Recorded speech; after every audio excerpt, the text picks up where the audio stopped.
The Ones are the number 2 seed coming into tonight's playoff matchup. They have been a dominant force in PLW all season long, thanks to the return of superstar Ryan Chen to their lineup. The Ones knocked off the Snappers to claim their first title in Season 2, and they'll look to match that feat tonight to make their way to the finals. The Snappers sat in last place early this season, and the outlook was grim as injuries to key players decimated their lineup. But this resilient group bounced back, thanks in large part to the healed left hand of 3-time MVP Taylor Briner. The Snappers are looking for payback against the team that denied them their second title. Will they make it 4 straight trips to the championship, or will the Ones end their comeback? Find out tonight on Premier League WIFFLE.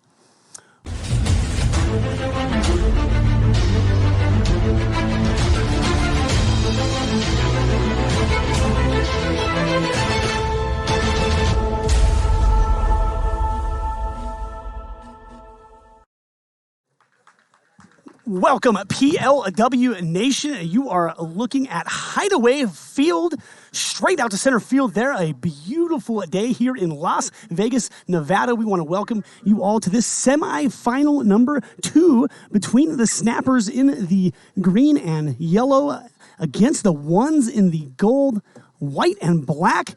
I am Jim Dodos here on a beautiful Wednesday afternoon. Next to me, Chad Phillips, the man.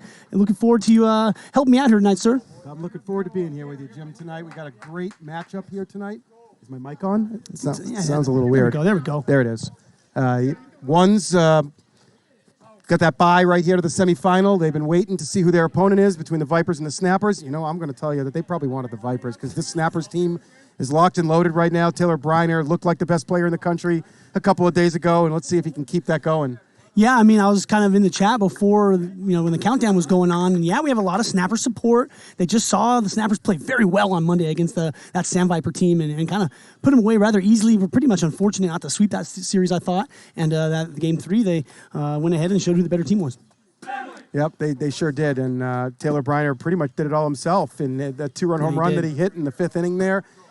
With 2 outs, the Vipers failed to turn a double play by milliseconds, and Taylor Briner on deck hit the 2-run bomb and carried his Snappers to this semifinal here tonight. Their 4th consecutive semifinal. They won the first 3 in Season 1, and now the first season of Season 2. Let's see what they can do tonight. That is really an amazing feat, isn't it? I mean, think about it. 4 straight championship appearances on the line here tonight against a team that's given them a bit of trouble in our existence here. The Ones have historically, I think, have the edge over the Snappers, including that Season 2 championship defeat. Yep, they did. The Ones played defense that day, that summer, and they didn't let anything drop. And that's how the Snappers have kind of got their run going here with their defense. Greg Kelly really locked down third base. Jesse Capps won the Gold Glove there at shortstop. I think I'm spoiling that. I think we're announcing that a little bit. But I think we did announce Jesse already. We did announce Jesse? Okay. Yes. Good news then. But the Snappers, their defense entire around the whole field is just locked and loaded. It is. No Manny Santiadas tonight. He might be a little late. They got David Harley Jr. inserted in that lineup for Manny tonight. Well, we're about 2 minutes to first pitch here, Chad. Speaking of that lineup, let's get that graphic up for the visiting team Snappers. You do see Ryan Chen there on the hill, and get into that Snappers order there. Well, there's Taylor Briner, 3-time MVP, fully healed from that broken left hand and thumb, a couple of different injuries he suffered. Ryan Murphy's resurgence here. He made a run at that Rookie of the Year this season. Came up a little short. He'll be hitting second. Jonathan Wilson with his garden glove batting in the 3 spot.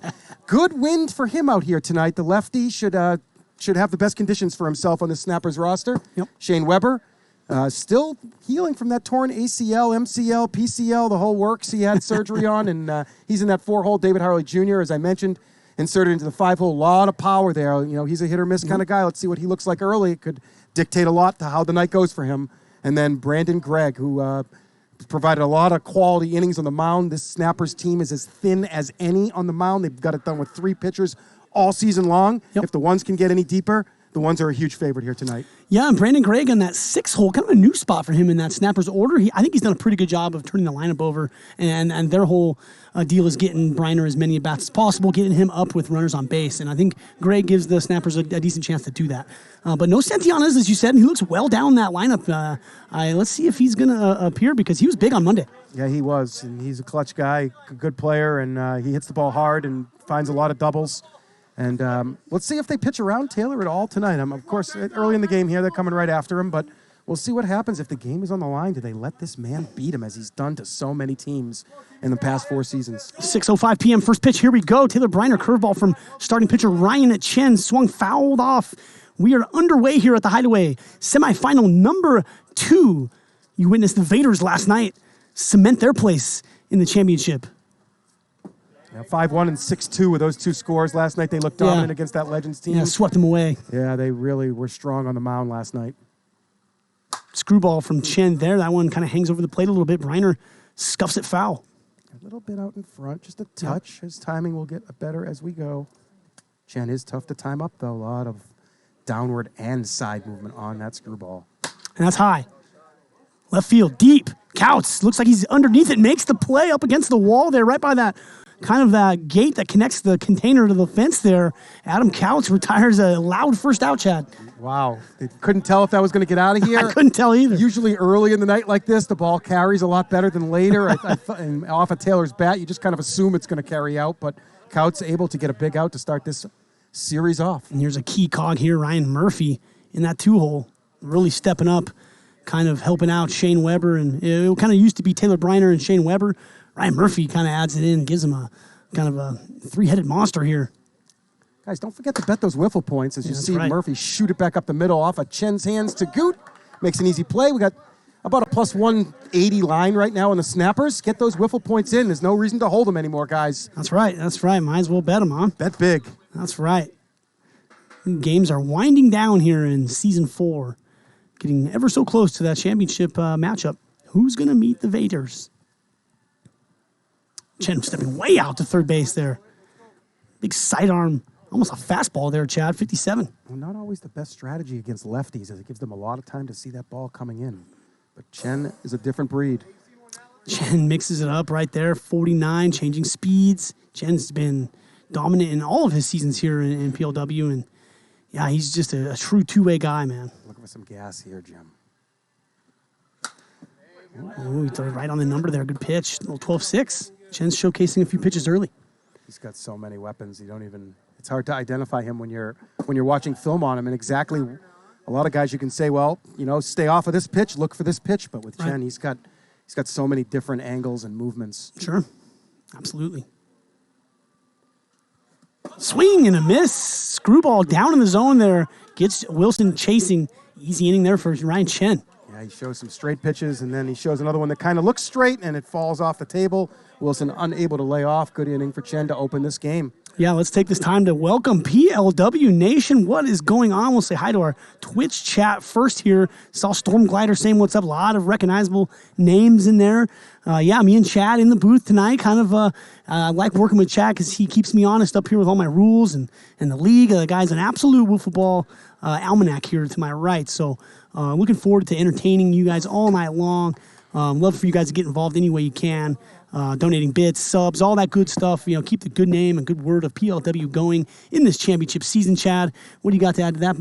Oh, solid right there. Last night felt a little empty, Jim. We only played 2 games. First time all season. We didn't get that game 3. That's true. I'd like to see a rubber match tonight. I'd like to see it all on the line here from game 3 and see what these all-stars, several all-stars on these 2 teams, several gold glovers on these 2 teams. We want to see them play, and we don't want this night cut short at all. Yeah, last night ended here, and we had about 30 people at the field, and a bunch of people that just didn't know what to do, right? I mean, yeah, we're just kind of standing around, and Buck Burner says, hey, let's just put a pickup game going, and that's what we did. We did play, and speaking of Buck Burner, Hammer's a sub there, head umpire to my right.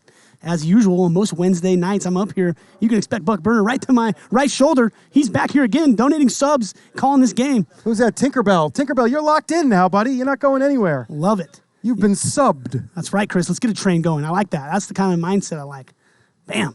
Here's Briner. Oh, I'll be super pumped up if I get a train going. But here's Adam Couch. Didn't get to that one's lineup. We'll get into that in a minute. Too busy saying hello to our loyal following here on Twitch. Yeah, let's pop that lineup up. As soon as Couts is at bat is over, we'll hit that. We'll hit that lineup. Agreed. 1-1 here. Adam Couch wide open stance from the right side. Bat over his shoulder. Going to get a little screwball there. 12-6, 53. That hits. 1-2. Nasty. Briner's looked really good on the mound the last couple weeks, hasn't he? He looked unbelievable on Monday night against the Vipers. Yes, he did. Foul back. I don't think any other man could have beat the Vipers on Monday. The Vipers were ready. They played pretty hard. They played good. And Taylor They've been hitting the ball, too. Taylor was a one-man show out there. It's incredible that he's able to, what he's able to do for his team and the war he's able to provide. And he's just speaking at war as in wins above replacement. Also, he's just always willing to go to war for his team. I mean, it's tough being that guy and doing that every time. He's been doing it for multiple seasons now, just being that standout player for his team. He hung on to that MVP last season with one hand the last 4 weeks. Good pitch there. Coutts not able to do much with it. Yeah, Coutts kind of reaching Get that for lineup that up, one. guys. Really good pitch. We got Coutts leading off, as you just saw. Scottez Dobbins hand the managerial duties over to Ryan Chen about a month ago. Adrian Gutierrez in the 4-hole, Spurrier in the 5-hole, back almost 100%. He says Spencer Barrick, big second half in the 6-hole. Yes, he did. Austin Bull's a little late arriving today, or he might not be arriving, I've been told. Yeah, I heard it's a kind of a coin flip on Bird today. As we have Scottez Dobbins, big power bat from the right side, another open stance, stands tall. Sweet new ones hats there, the 0-2. Line, shortstop, Jesse Capps. Bobbles, gathers, flips. Easy money for Jesse Capps there. I've seen that before. He never catches it. He always kind of just lets it hit him and fall. And Kind of the snapper way, isn't it? I guess so. Yeah. I think the chat will have opinions on that tonight, as they did on Monday night for sure, with some of Greg Kelly's plays. Ridiculous plays he made. Yeah, he He's does. so quick to the ground. He gave me a little lesson the other day on why I'm not getting to the ground quick enough, and he is. So hopefully I can learn something from the guy. And here's Ryan Chen, do-all hitter in the 3-hole. Nobody on for Chen. 2 outs, 1-1. There's a screwball that kind of didn't stay out there. This is a heavyweight matchup. Yes, it is. 2 of the best players we've ever had out here. And it's ground ball. And it's going to be won by Taylor Briner as he stops that with his left hand. Fires that into the zone. A quiet first inning for both these clubs. Pitchers win so far. And it's going to maybe a pitcher's kind of day, Chad. I mean, these temperatures are somewhat high, but the wind is pretty quiet. Talking to guys in BP saying it wasn't carrying too good. Let's see if that holds. Well, it's playoff baseball. You expect less runs in playoff baseball Sure. to begin with, or playoff wiffle ball, I should say. But I'm always going to use the word baseball. I got you. And both of these teams have several capable pitchers. As I said, the Snappers only have 3, and after that it falls off, and it falls off fast. The ones, they got 4 or 5 pitchers out here. Yeah. I mean, and they both play defense. They both do all the little things right, which is going to be great for keeping these games in that 5-4 range, 4-2. You might see some score lines like that tonight. Yep. I'd be surprised if we saw any 11-9s or anything like that out here. Maybe if we get deep in the pens and walks come and play, but these 2 clubs are distinguished out here, and they know what they're doing. You said 4-2. That was the score the Snappers won Game 3 on Monday night against the Sandvipers. It was a very tightly contested matchup. Yeah, it was. Tied at 1, tied at 2, and then Taylor worked his magic in the 5th and put the Snappers here in this semifinal. Here's Weber leading off in the 4-hole. And Weber, since coming back from ACL surgery, he's run into a few. I mean, he's probably hit more homers than I expected, and just always a dangerous right-handed bat, and can't leave anything up in the zone to him. Boy, does that screwball have a lot of movement on it, Jim. And it kind of looks like it's straight halfway, and then it just starts bearing down on these righties. That's ground ball, third base. Spurrier bobbles, handles, throws from the left side. Easy plays so far for both these teams. Chen getting ground balls. That's a good sign. David Harley Jr. going to step up, as you mentioned in the lineup call-out, Chad. Harley, kind of an all-for-nothing guy. A big power bat at times, though, when he runs into one. I'm not going to say that missing Manny here is going to hurt them that much. I think this addition may give them a spark off the bench more than anything. And Manny had a good night the other night. But Harley totally capable as he takes 56, catches a little break there, and it's ball 1. Remember, 55 or under to get called strikes here in Premier League Wiffle. Brings the count to 1-1. It's 52 down. Harley getting some count leverage here early. See if he's swinging here. Is he going to make Chen beat him, go deep into a count? Zone something up small here. Oh, he's going to fall behind 3-1 as oohs and groans go through both dugouts here. Chen, a professional pitch there. Yeah, that was a smooth slider just to get me over. He had all the faith that Harley was taking there. As a walk is a big notch on the pitcher here. 2 walks and you're done for the game. Oh, I heard a tip there. Yes, yeah. Swinging and just tipping on the end of the bat there. 3-2, 1 out. Bottom of the snapper's order. A lot of teams would, I think the ones would be in this area where they think they can get some outs at this bottom of the order here. And it's a slider high to center field, not deep. Barrick can't comfortably underneath it, makes the play for 2 outs. Smooth sailing for these 2 pitchers here to open this game up. And we'll see if Brandon Gregg can get somebody on base for Briner here at the top of the order. Yeah, a bit of a little breeze picking up here in the booth at least. It's been coming out of the north all week. Expected to come out of the south on the weekend. Ground ball third base. First pitch swinging is Brandon Gregg. Deflects off Spurrier. And I don't think he's got time.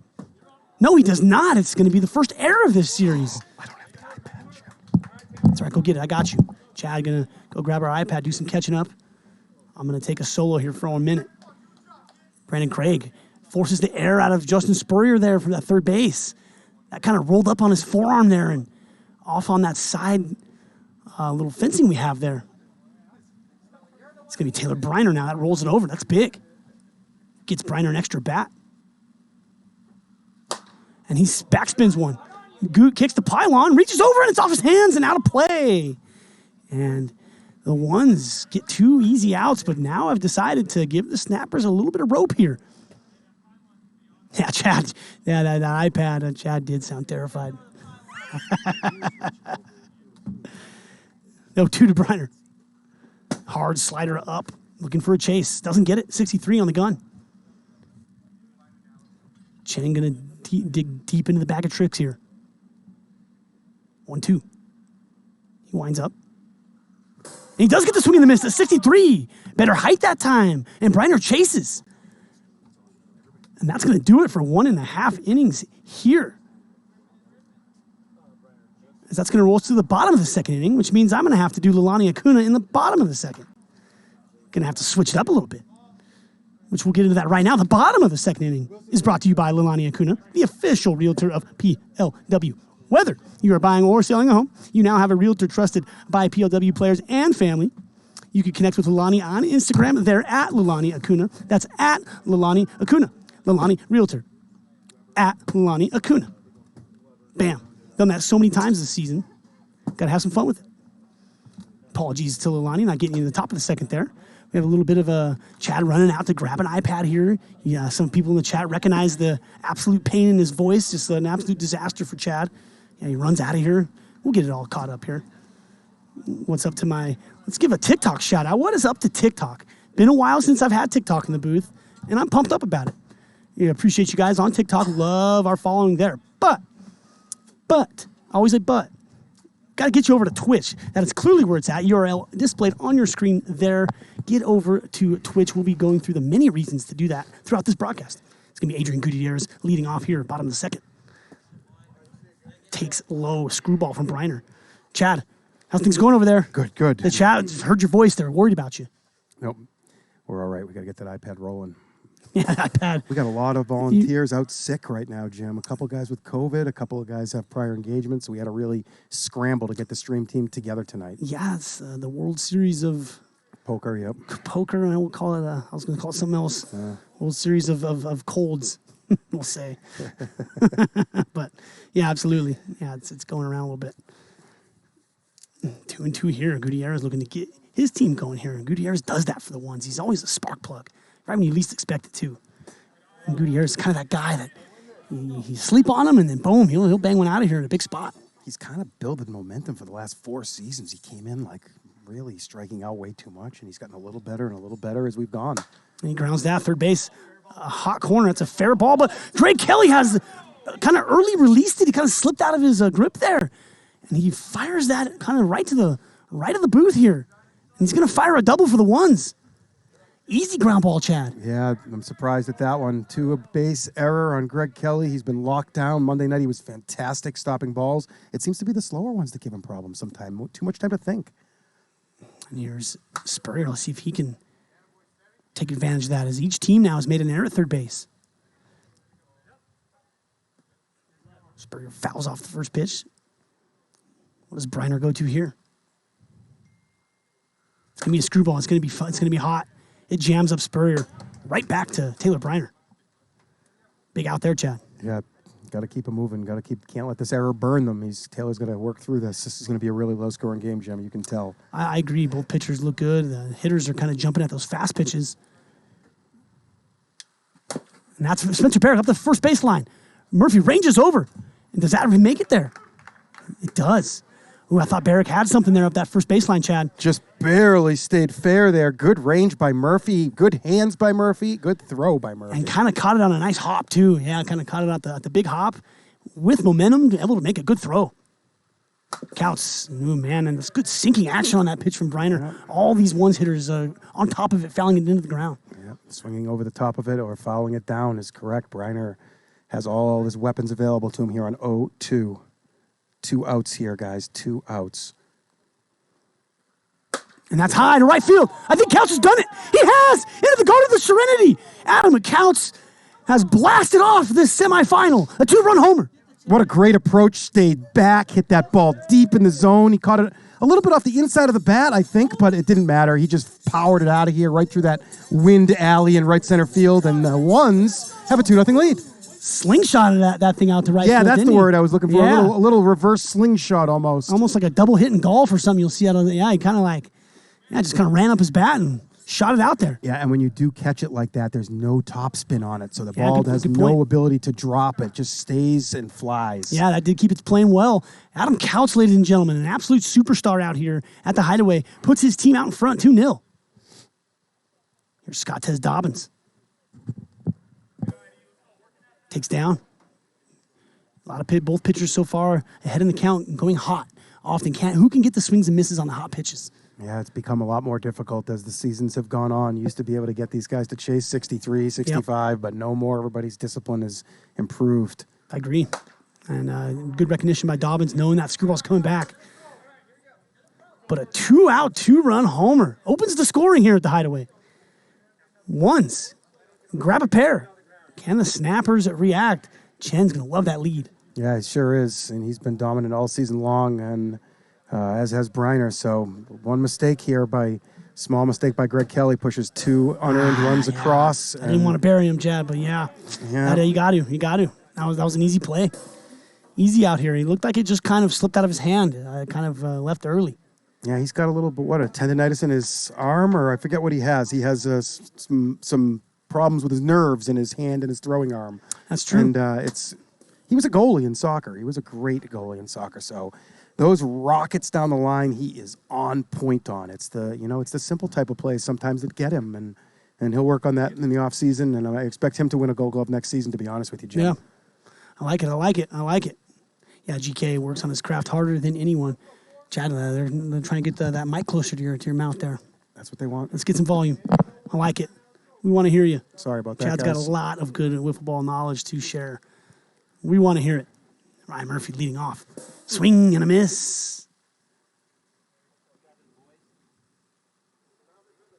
1-2 here. One's got Dobbins in the left and Barrick in center, and they got Spurrier and Couts on the left side. Goot by himself over there on the right side. Yeah, it's a really good defense the ones are throwing out there.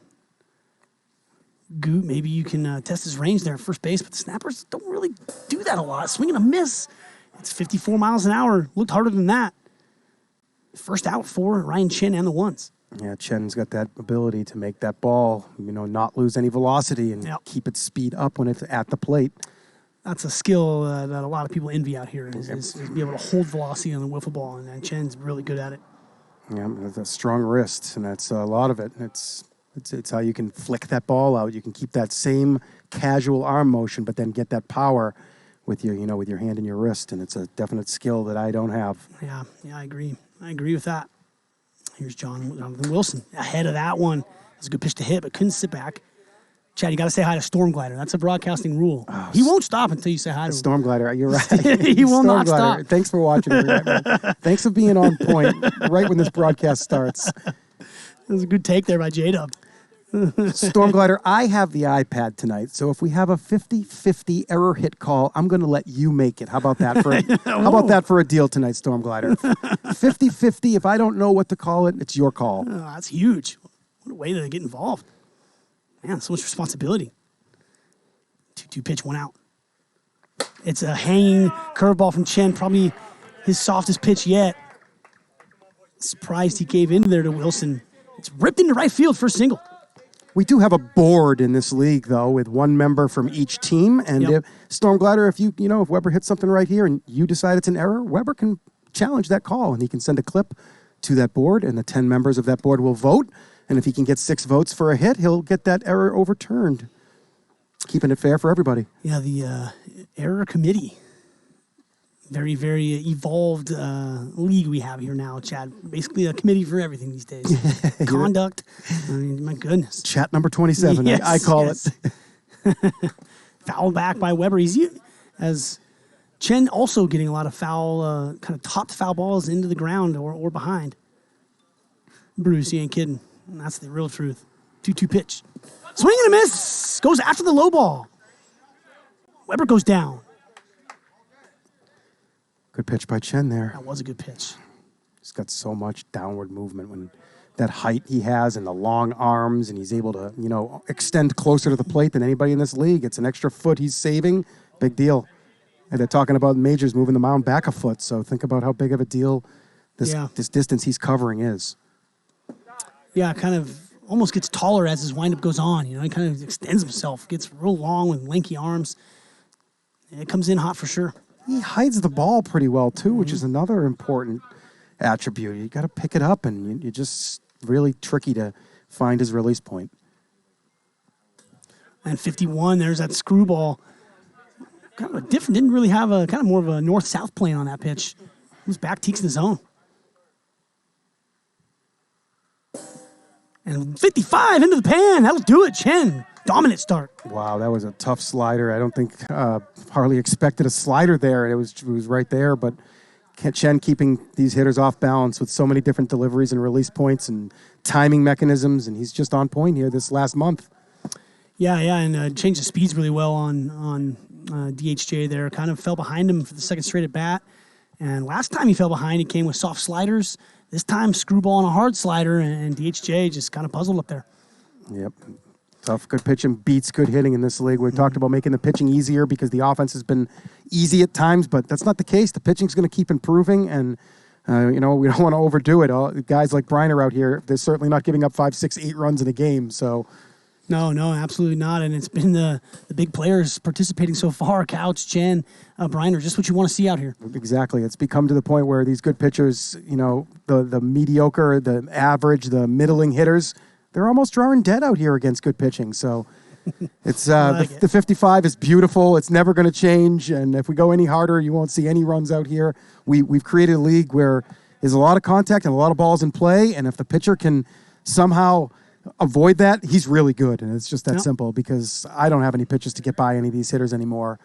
What do you think? Who's the player that's kind of we're not talking about? There's going to be somebody step up tonight, like a Brandon Gregg and Adrian Gutierrez. That we know the stars are going to show out. I'm looking forward to seeing which guy's going to surprise us a bit tonight. Ground ball, first pitch swinging from Chen, 57 mile an hour, a little hot. Caps flicks it, close but an out. How about Spurrier as a little undercard here tonight? Guys, He's got so much talent out here, and he's able to do everything pretty well. There's 7 or 8 different skill sets you need to have to be Taylor Briner out here. And Spurrier's kind of almost a poor man Taylor Briner to a degree. He's got a lot of different abilities. He doesn't have as many reps as Taylor does in this league. Consistency of Taylor Briner. How hard is that to do? Correct. Yeah. Yes. He's always there for you. Yep. And that's quick work of Gutierrez. They're 2 pitches and done. Man. Game is cruising along here. And here's the aforementioned Justin Spurrier. I'm gonna say he's gonna get a hit here. I'm gonna even say it's gonna be a double. Spurrier hard. They're not covering that line much over there and left. Maybe letting GK handle a lot of that, but definitely the ability to go container with a lot of power. He can go down that first base line too. Can. Taylor lives outside with that screwball. He's certainly capable of poking a little double down the right field line. 1-1 pitch. 2 outs here. And good hold. Got a bit of a bite out of him. Spurrier, action pitch here. Can't expect Briner to walk you. And that's ripped. Jesse Caps with his left hand knocks it down. Murphy comes, picks it up, fires. That's a great play by the Snappers. Very Snapper-esque there. Just what you'd expect. Jesse Caps, that ball almost robbed you of your double call there. It did. Sawyer hit that good. Jesse with really good timing and good hands. Murphy cleans up the trash, and Briner has a little shutdown inning here. Now they need to get their bats rolling, and they need to get them going now. We're already halfway through this game, Jim. It's 2-0. Yeah, 2-0. Yeah, it looks like that has a pretty decent chance of holding here, especially if this bottom of the order is not able to supplement Taylor Briner a bit. We left off with, I believe, DHJ making the last out. It's going to be Brandon Gregg in that 6-hole, a very big-time player for the Snappers. I don't think Brandon Gregg gets his due in this league. He's a really underrated pitcher, and sometimes with the bat, he can provide some pop. He's been solid this year. Another guy that's not at his ceiling yet, still learning the way of the whiffs out here, and he's got some room to improve. Let's see if he can put his foot down here tonight and get the Snappers team going. And getting on base in front of Briner, we know, is the Snappers' key to winning. Brandon Gregg, some of the longer hair in POW. You see that tightly bunned up tonight, though. I think that bun is tightly wound. Well done by Gregg. Takes some skill in itself. Swing and a miss there. Slider 53. That 53 to 55 mile an hour slider from Chen looks good. It does, and it's a kind of a surprise pitch because it's not one of he doesn't use it very often, so he does catch you off guard with it. He's mostly throwing drops and hard pitches and screwballs. Jam there. Soft pop up to Adam Couch for the first out. Oh, come on, Eileen. Come on, Eileen. She subscribed for 5 months. That is really cool. PLW. I like 80s music, Chad. Nice. I'll give you a 4.2 on that rendition. That was pretty low. Hopefully out of 10. Yeah, we won't say. That's strike 2 to Taylor Briner there. Apologies to everyone for my horrible singing voice. The 0-2 pitch. Goes 67 that time. Last at bat got him to swing at 63. Slider low in the zone. Well, throwing a 67 sets up a 63 pretty well. That's high to center. How do you catch that? Couts back, tracking, and makes the play. Switching to outfield for Briner's at-bats. Couts playing all over the field depending on who's up. And man, how did Briner hit that up? No way a strike. Just reached out and caught all of it. Yeah, during batting practice tonight, I watched him hit a couple out of here that were a foot outside, a foot up. He's just got such a wide range to bat-to-ball skills. Screwball in, down and into Murphy, he takes. And if Chen can get through this 4th inning, through kind of the meat of the Snappers lineup, he gives up just a single there. Nobody hurt. 2 outs. This bottom of the Snappers order has to show up. Turtles, that's a pretty good question. Tanik was here broadcasting last night, but definitely a possible outcome. What's up, Turtles? Good to hear from you. Here's the left-handed Jonathan Wilson. That's 55 into the zone. Oh, big bat. I don't know. I don't know if my reviews are very good. What's up, Wow? A lot of familiar faces in the chat tonight. I love it. Great series here. 0-2 to J-Dub. Steps towards first, fires a 63. J-Dub. Composed J-Dub there. He does look calm at the plate tonight. Not in a lot of movement. Look for him to hit something hard here. Oh, I thought he was going to go for that one. That looked good. It's a good 57. take. It's a really professional take by Wilson right there. Man. J-Dub really does look professional tonight. Looks calm. Screwball there. Swing and a miss. Had to swing at it. 52 into the pan. Good pitch. A lot of movement on that, Chen. Yeah, that was nasty. It had a bend in the halfway point of it, and Chen looks on here tonight. Only 2 hits from these Snappers. But guess what? Only 1 hit for the ones right now. Just the home run by Couts is their only hit off of Briner right now. Yeah, that error at third base. You know, both teams made errors in the same inning. It was the ones that took advantage of it on Adam Couts, and these players can do that to you out here. You just need 1 pitch. Couts did a great job going opposite field, but as you said, that's probably where it's carrying tonight, and Briner's went to center and it just didn't go. Yep, Briner hit one to left that didn't go in the first inning, right. and he Good hit call. one to center. He didn't. I'm sure if we ask him, he's going to say he didn't get either of them. But at the same time, those balls have carried out of here for him in the past, and if it went to right, it may have carried out of here. Yeah, I kind of walked in here and noticed the wind being not too blowing too much, and I don't mean this as a bad thing when I say this to the Snappers, but I do call them the best wind team in the league.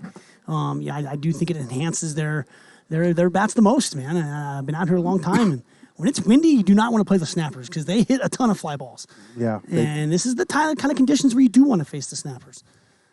I mean, a lot of these guys are fly ball hitters. Weber and Briner, absolutely. As we start the bottom of the fourth inning, got a container building out there. Really had some action on the container yesterday. And that's going to be Taint, top pipe, 53, down 0-2. Barrica, big second half this year, really emerged.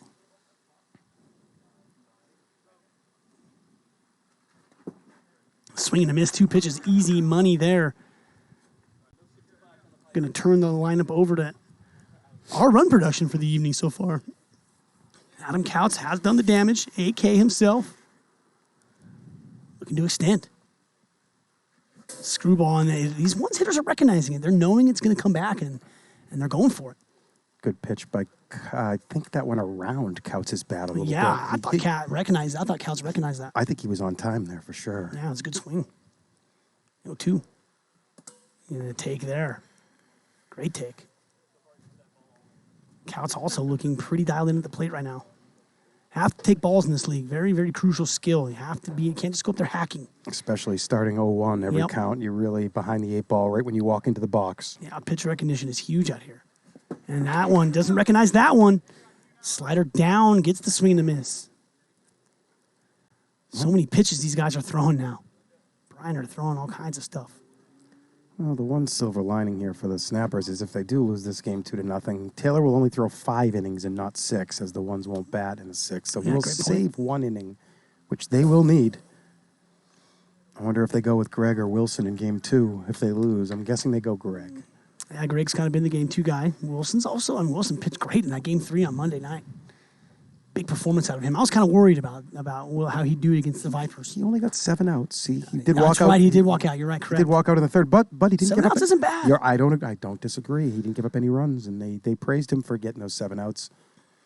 Swing and a miss. Dobbins and Briner strikes out the side here in the bottom of the 4th. Man, he's just literally made 1 mistake tonight, and it's cost him 2 runs. Was it a mistake, or was it just Adam Couts hitting a good pitch out of the park? Right, you're right. I'd like to see that home run again. And was it a mislocated pitch, or is Couts just, the stud that he is and providing his team with the support that they need? 2-0 here. Snappers are down to 6 outs to work with. 6 outs, 2 runs, making the call to TikTok here. TikTok, yo. This is not cricket, as I read in the chat here. Come join a real chat. That's the first highlight I'm going to kind of enhance from Twitch here is our chat community. We have such a great following here. New people always coming in, but we have a great core in our chat. Turtles is always in there. Wow, that was cool is always in there. A bunch of players are in here. Interact with our community here at Twitch. Probably in my opinion, one of the better reasons to come over is to just be a part of a great community and you get to know some of these guys, and we really have people that care over here. So get on over to Twitch, watch some great quality, premier quality wiffle ball. Premier quality. There it is. You're not kidding, Jim. And look at that. Brandon has a first-time chat for us. Doing great. It's playoff time. Semifinal number 2. You've joined at a good time. At least you've chatted at a good time. Here's Shane Weber. This is a best-of-3 series. First team to 2 wins will advance to the final to play the Vaderz tomorrow night. And Shane Weber takes a leadoff walk, kind of the first adversity we've seen for Chen on the mound tonight. Hey, if we had an odds market up on who will take the first walk for the Snappers, Weber was up there at like 25-1. Yeah, he'd probably your Snappers long shot there, yeah. Yeah, absolutely. So good job by Shane to recognize the importance of notching that first walk on Chen. So big to take team at bats this time of year, and that's what's going to win you games. Here's DHJ. Ground ball, third base. Is it going to be a double play ball? Couts. Goot. That looks good. It is good. Double play off the first pitch after that walk. Nice job. Spurrier to Couts to Goot. Well done there. Premier quality stuff from the ones. They look like they mean business out here. And that puts him back on track to not face Taylor this inning and have him lead off the 6th. That's huge. It is huge. That's gigantic, actually. That was the whole game right there, turning that double play. Yeah, getting Briner to lead off the 6th is everything. Yes, it is. And the home run will not hurt them at that point. He goes hot, 63. And they're just not biting at that hot pitch. maybe a lesser quality opponent, but these two teams, at least their plate approaches so far have been solid. Nobody offering at that hot pitch. And Taylor offered at it, but he can hit it. 1-2. It's going to be a screwball. He misses there. And Chen, look at the Chen, just a great shot from Gio there. I mean, Chen means business out there. Just the Chen scowl. Look at that. And that's 51 into the pan. Looking, Chad. Ryan Chen. Virtuoso stuff. A little change-up slide piece there. Totally took him off balance. He had thrown several in the 55 and up range, and then he takes it off at 50 or 51 there, and he's 15 outs down, 3 to go with a shutout here. Looking mighty impressive, Jim. Yeah, kind of changed his eye level with that screwball. Got him maybe a different speed, and threw that 51. It probably looked like 61 to him, and he took it. Yep. He's got a lot of torque on that arm, and you just never know which way the ball's going to come out of it. And a lot of pitchers, you can kind of, it comes a screwball, it comes a slider, but with Chen, you're guessing, and all the way, you're just guessing. Yeah, he's thrown a couple variants of that screwball tonight. It's been a really impressive performance from both these pitchers. How's everybody doing? An absolutely gorgeous evening here at Hideaway, Las Vegas, Nevada. Jim Adodos and Chad Phillips going to take you through this semi-final number 2. Really excited to bring this to you. This is game 1. Snappers looking to stay within 2 here. See if the ones can get that insurance. Taylor Briner will lead off the 6th inning. No Kirby buckets yet tonight. Starting pitchers have thrown every inning. Really a high-quality wiffle ball game. If you like pitching and defense, that is. Chen's going to step in to lead off the 5th. It's a screwball. It's 56 that time, I think for the first time all night. Jim, all true baseball fans like pitching and defense. I agree. Yeah, you're probably watching the wrong sport if you don't like pitching and defense. I agree. I don't know, Chad. I feel like we're a bit of a dying breed these days. I know. Everyone likes the 10-9 games these days. I love me a 4-3 ball game, 3-2. Yeah, me too. I'm right with you. MLB run scoring down to 8.12 runs a game. Yeah, well, the first 2 months of the season, just unders were just smashing. Yeah, 60% under. You know what the runs are in extra innings in Major League Baseball right now? Ground ball. 21.6 runs a game in extras. So they've totally ruined baseball by adding this Calvin ball type stuff. Oh, the guy on second base? Guy on second base. That's got to go away. There's no way that lasts. It's so bad. That is bad. I agree. I'm not a fan. Full count here to Chen. Worked a good at bat. Screwball. Oh, man. And it's a foul ball, and Buckburner confirms it. Oh, and Briner just kind of gives the how. I don't see how he got that. I didn't hear it. But Buckburner, am I right? He was all over it immediately. Buckburner makes the calls quick. Yep. He's he makes them with authority. And that's high to right. Has Chen done it? Spinning ball. No, it's going to bounce and go over that white line. That's going to be a double. No, I don't think anybody got a hand on that. Murphy just giving everything, extending his fingernails for that ball. Could not get it. Did not touch it, though, Chad. This is where I need you. Didn't touch it. If it didn't get touched, it's a single.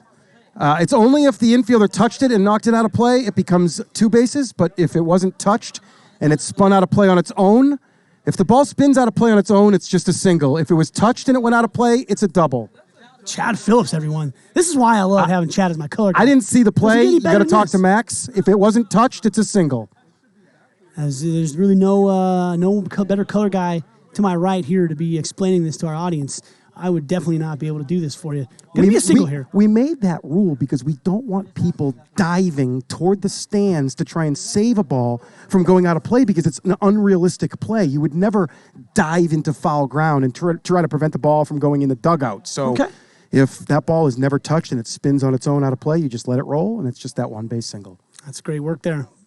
Great explanation for our audience. Double play ball. Oh, now that rule coming into play right away. It's a double play ball, and it's executed beautifully. Both teams playing outstanding defense aside from the GK error there. I think Spurrier and GK made an error at third base, but the double plays have been on point tonight. That brings up Spurrier, 2 outs. And that's a topped ground ball. A lot of players on top of the ball in this first game.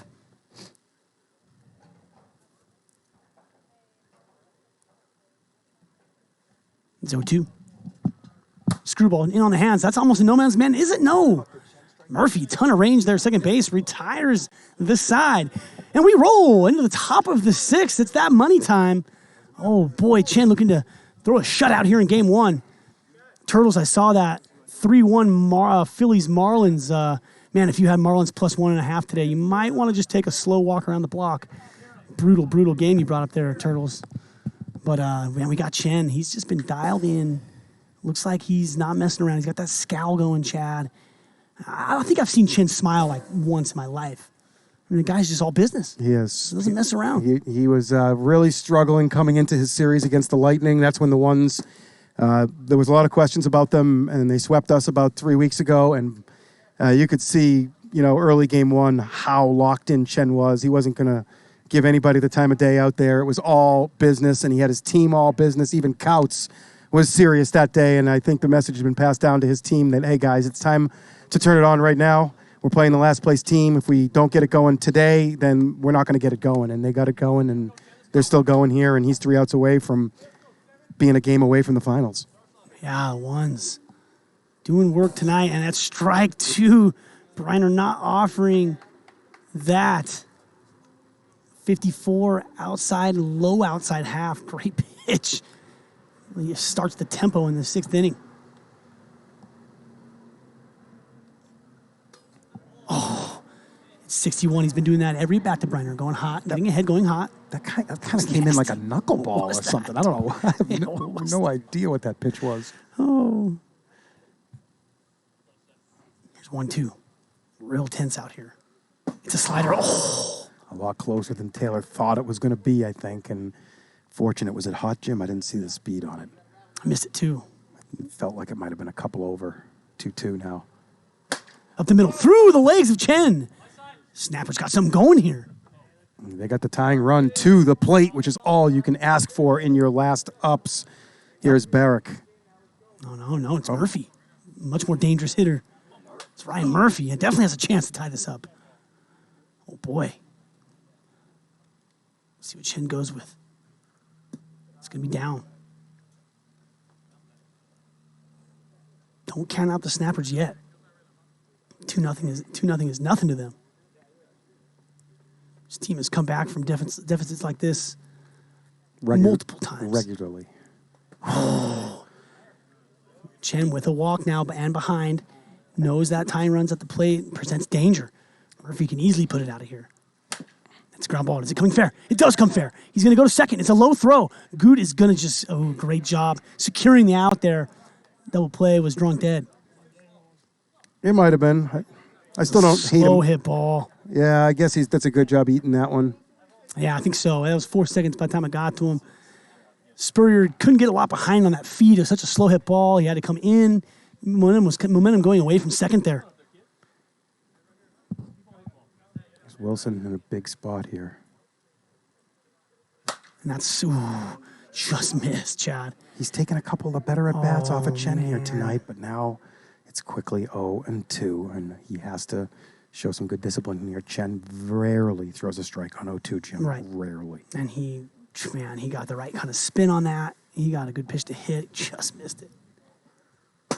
It's going to be 59 up. I don't expect a strike on 1-2 either. Yeah, it's kind of like, like poker, Chad. It's all about your opponent, and he knows J-Dubs can expand the zone, and he's going to definitely make that a chance for that to happen. J-Dub with a good job of getting back even here now. Let's see if he can get a pitch he can handle. Let's see if he goes back to that screwball that got him out the last time up. Seems like a gimme here. 2-2. It's a slider. It's 55. It's on the inside bar, Chad. Wow. He just delivers his best pitch when it matters most. That was unbelievable. That was probably his best pitch of the game right there. Oh, my. Absolutely perfectly located, as you see here. Oh, man.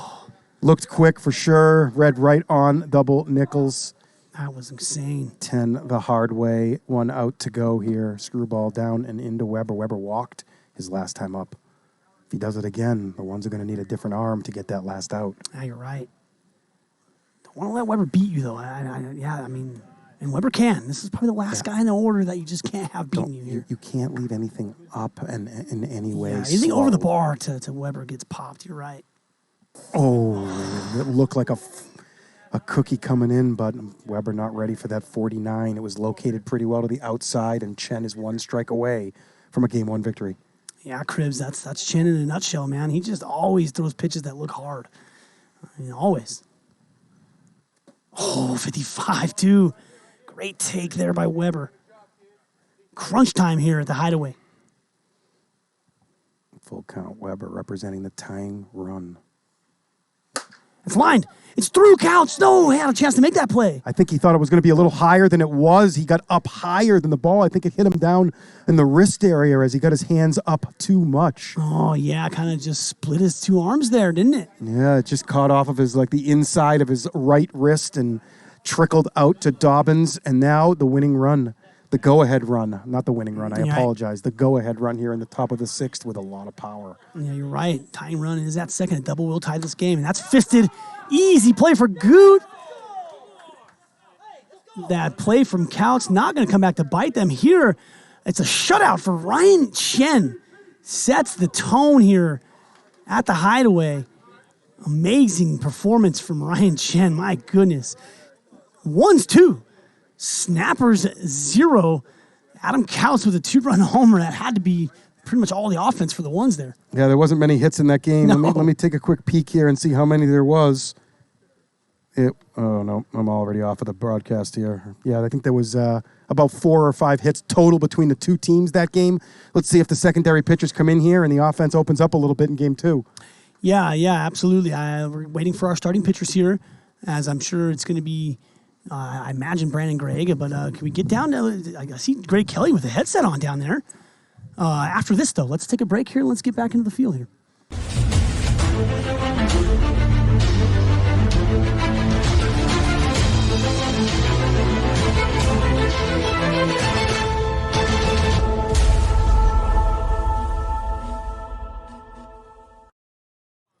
Back here at the Hideaway game 2, we got Greg Kelly with the headset on. What do you got for me, Greg?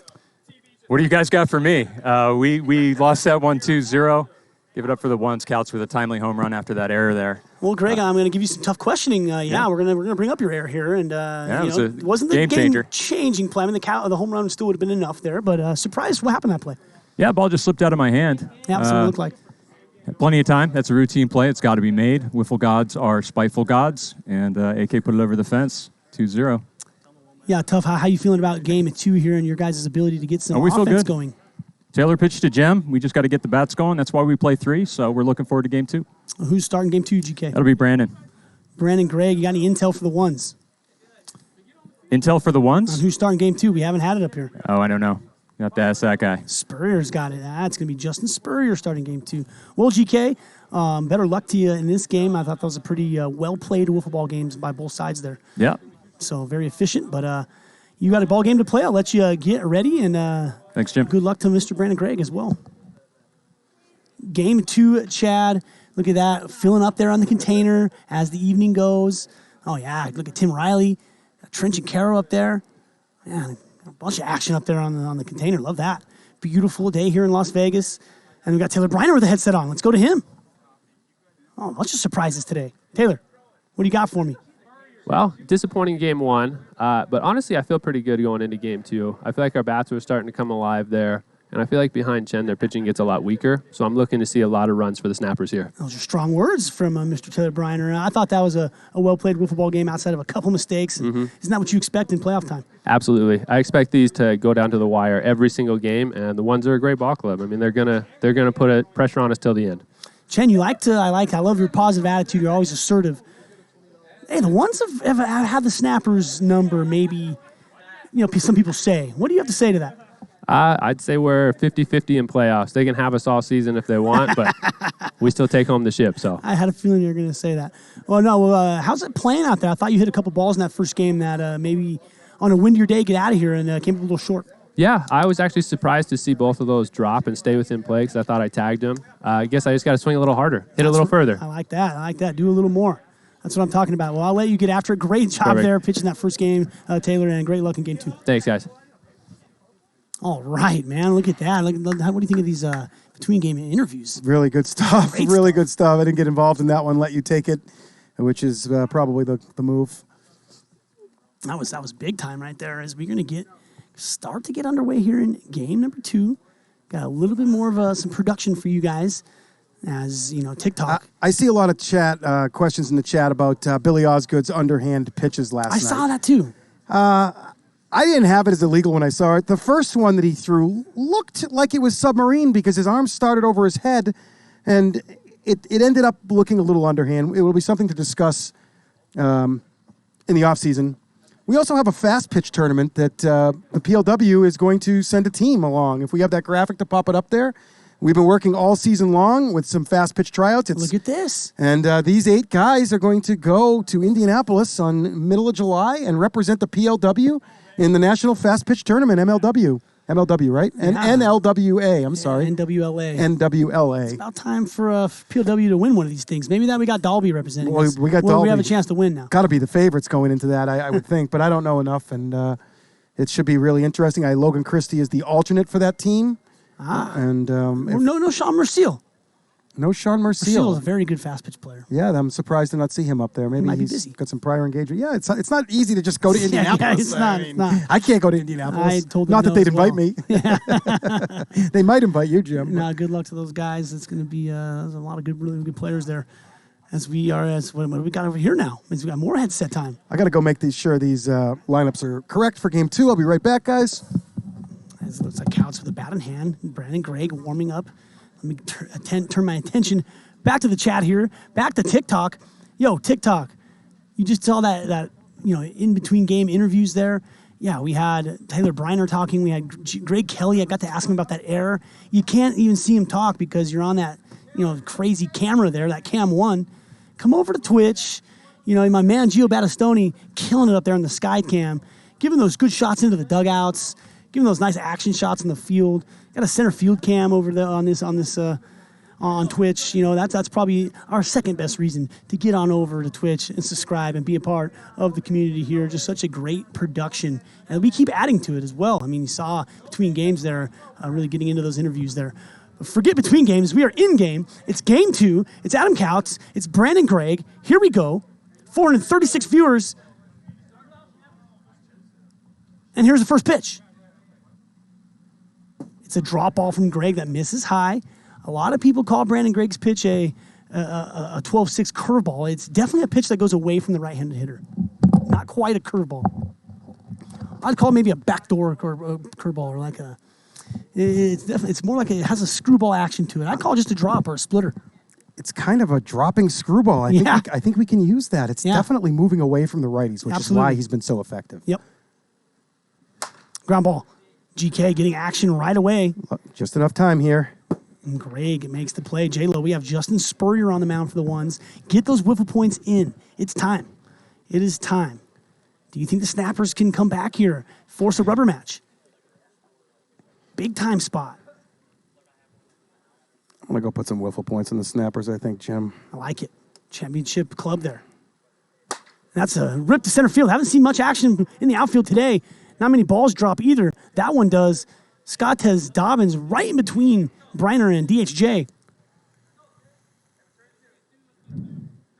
And the ones are off. DHJ, also known as David Harley Jr., out in center, Briner in left. Right. I kind of say his name early in the broadcast, and then the rest of the broadcast, I just kind of go DHJ because it's a mouthful. I'm going to make my biggest bet ever, Jim. 35,000 wiffle points on the Snappers. It's your biggest bet ever, Chad?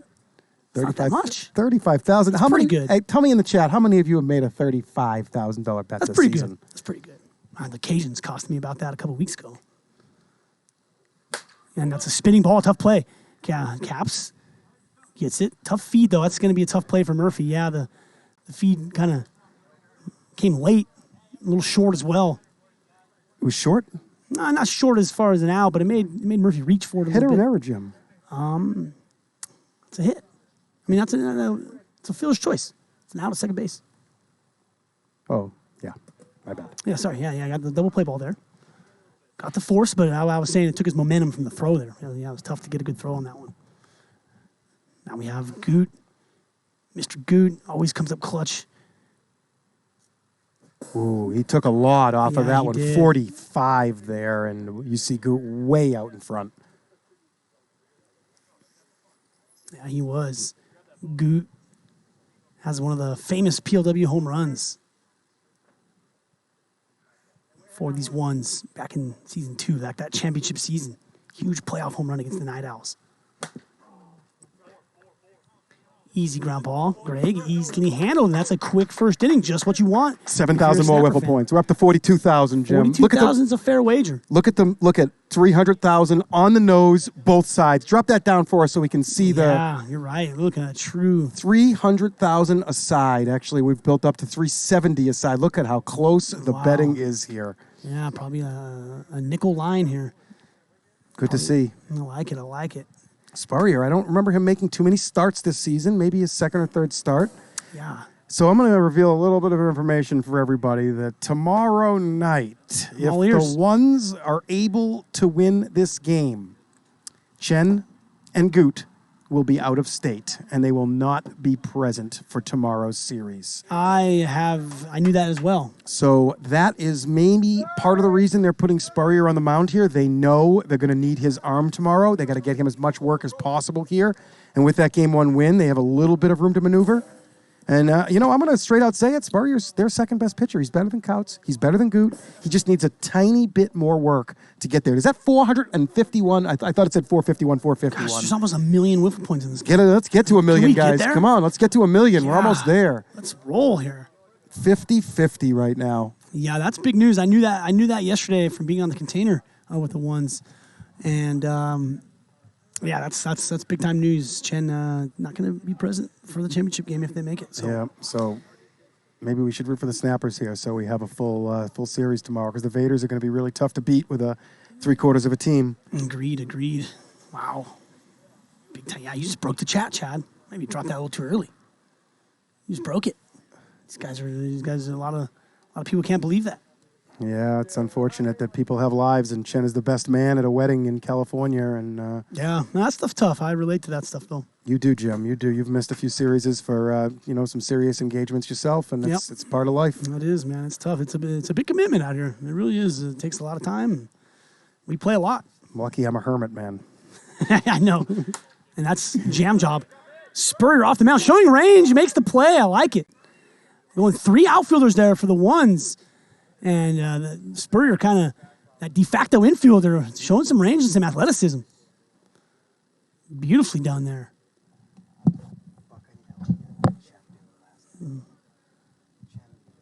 One out here, bottom of the first inning. Just getting going in Game 2. Justin Spurrier, somewhat of a surprise Game 2 starter. Takes that pitch. Look at this, almost 1.2 million in the pool here. This is our biggest Whiffle Point bet game ever. I'm going to go out and say it on record. High, Ryan Murphy, deep to right. This Spurrier can't get it. Oh, man, we've seen that play made so many times this year, or at least batted back into play, and Barrick just couldn't get a hand behind it.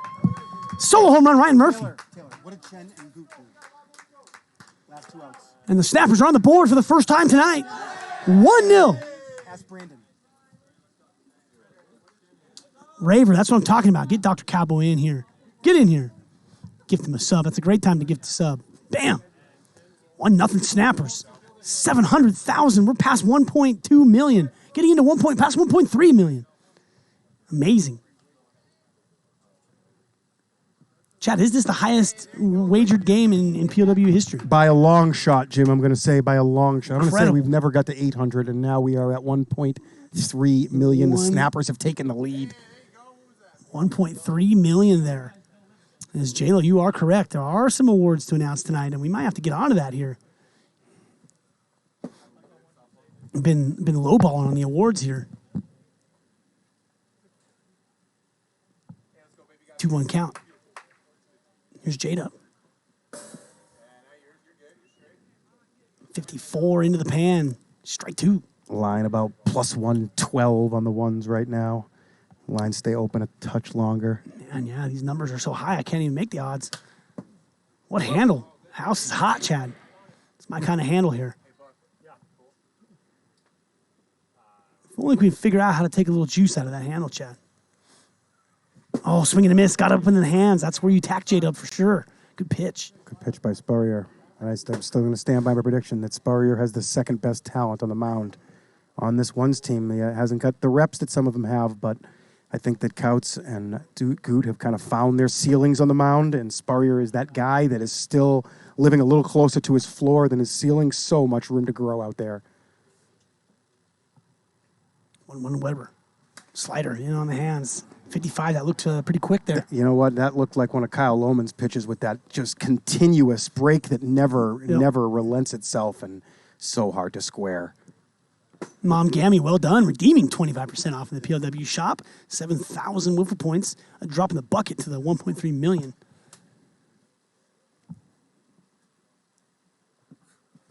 Foul back, and Weber got a piece of that. Storm Glider, no, I did not get married here at the Hideaway. Did meet my wife here at the Hideaway. Yes, I did. She may be watching. Swing and a miss. Spurrier gives up the home run. Settles down. Gets a couple outs after that. Snapper is on the board for the first time this evening.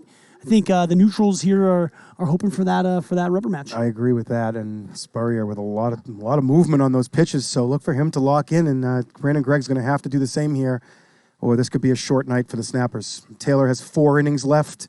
It'd be interesting to see if the Snappers get in a small bind if they start using those, or if they realize, hey, we got to get this game, and then we need Taylor for game 3. It's a tough call it'll be. Yeah, one of those things you kind of just see how it goes and how the action flies. I think you're 100% correct. If a little trouble comes in, you got to make the call to Taylor Briner with how good he looked in game 1 there. Get that camera in the outfield on Harley and Taylor here. Yeah, that's pretty. They're doing some cool stuff out there. Wow. Get that sky cam on them. They're at about 50 straight. Oh, it finally hit the ground. They're batting the ball back and forth to each other. They got to about 50 straight and just tapping it. And they weren't making them easy on each other either. They were tapping it way up in the air and over their shoulders, and that's a little drill they do to work on their hand-eye, and it's got to be working because they're both really good out there. This is Brandon Gregg getting ready to start this second inning. We'll give a little props to our stream team tonight. To my right, color man, Chad of Phillips. We have head umpire Buck Burner, and also to my right, as usual on Wednesday night, Gio Batta Stoney, my Wednesday Skycam guy. He's the best in the business. Max Fernandez up the first base line. Logan Christie, third base line. We'll get down to the dungeon here in a minute. Here's Justin Spurrier to lead off the top of the second. There's my guy, Tom Gannon, and Sean Merciel. Yes, the French-American-Canadian, as Trench likes to say. Oh, Tank 53, beautiful pitch there. Brandon Gregg, ton of up and down movement. The key with Gregg is seeing the ball up. It's always going to go south. Correct. He's got a high release point, kind of like Chen, all the way up over the top. Right. Yeah, one of the kind of things is just cut that strike zone in half. Anything that starts on the lower half, it's an automatic take. If it starts above that line, we are letting it loose. As you say right there, he finds the bottom pipe there with another. That's a dropping screw. There's nothing else to call it. It's certainly moving away from the hitter, and it's falling at a good rate. It's one of the only ones of its kind in this league. Yep. Tanner Roundy also a little bit similar. We counted the lefties, Jim. How many lefties do you think are that pitch in this league? Not that many. 10. Yeah, there's not that many hitters either. 10 is the number. And that's counting Levi, so we might have to say 9 at this point. I mean, Greg, I tell my team to pretend he's right-handed up there. I mean, it really is kind of the action of a righty. It's really like a righty 12-6 curveball. Yep. It just kind of comes out from the left side. We faced the Snappers back-to-back series about 3 weeks ago, and my team was adamant that this gentleman here has their best stuff, and that's saying something with TP7 on that same team. Yeah, it's not far-fetched, though.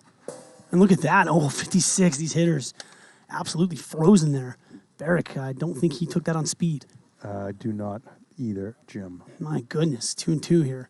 And yeah, with Brandon Gregg, it's all about walking, and can he throw strikes? And he looks dialed in right now. Good job by Barrick. That's what we're talking about with cutting the zone in half. Starts low, it finishes low. Have to make this guy throw balls above the bar. Counts full here. He's going to definitely come to Barrick with a strike since the top of the order. Does he throw that floating slider we've seen? No, he doesn't. Ground ball. Murphy pounces on it. Nice play. Great hands by Murphy, just stabbing that ball out in front of his body. Yeah, you're right. Notice the same thing, Chad, just kind of moving to his right and stabbed that thing, picked it clean out of midair. Yeah, you see other guys would have gone over, taken an additional step, got their body in front of it, maybe even used their body. Sure. But Murphy, really confident, uses those hands. And there's the kind of the approach. Yeah, the ball starts down. Couts offers and never going to get a piece of it there. Have to make Greg. Kind of got to get count leverage with Brandon Gregg. Hookman, you don't have $5? Come on, Hookman. Yeah, come up come with on. $5, man. I know. Ground ball right to Brandon Gregg. And Brandon Gregg threw 2 easy innings. The Snappers have a chance to extend. Snappers in control here in game 2 through the first punch and now have the first chance to extend the lead here.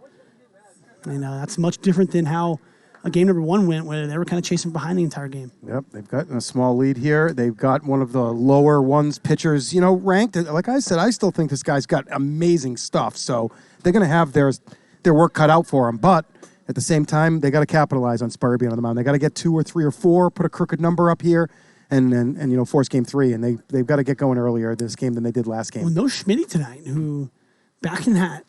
At least I haven't seen Schmitty tonight. Schmitty, I haven't seen him either. He is listed as a sub for this game, and that's a big deal because if the ones walk their entire staff out, Schmitty is required to be a pitcher, even if he's not here. I do see a body hanging out over there, and I can't make out who it is. Maybe he's just hanging out there in the dugout area. He could very well be.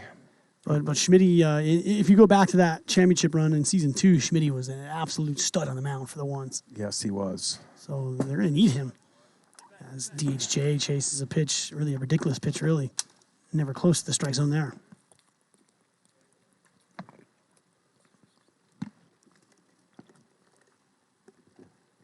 0-2. Inside, a good pitch. 65, though. Too hot.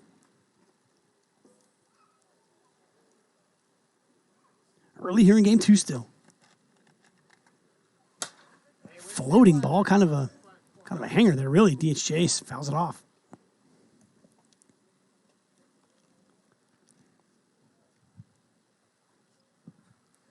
That's ripped.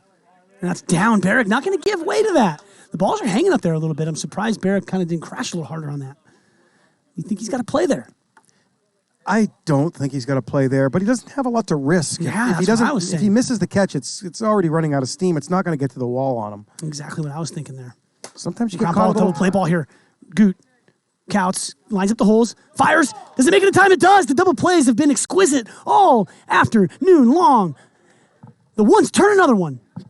DHJ with the leadoff single negated by a Gutierrez to Couts double play ball.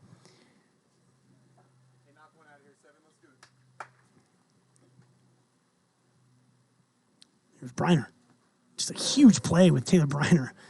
Man, that's huge in that 6 hole. That's so big for Brandon Gregg to be able to turn that line over with runners on base for Briner. And a double play ball is a killer, getting Briner up with nobody on. 1-2. What's up, Firefly?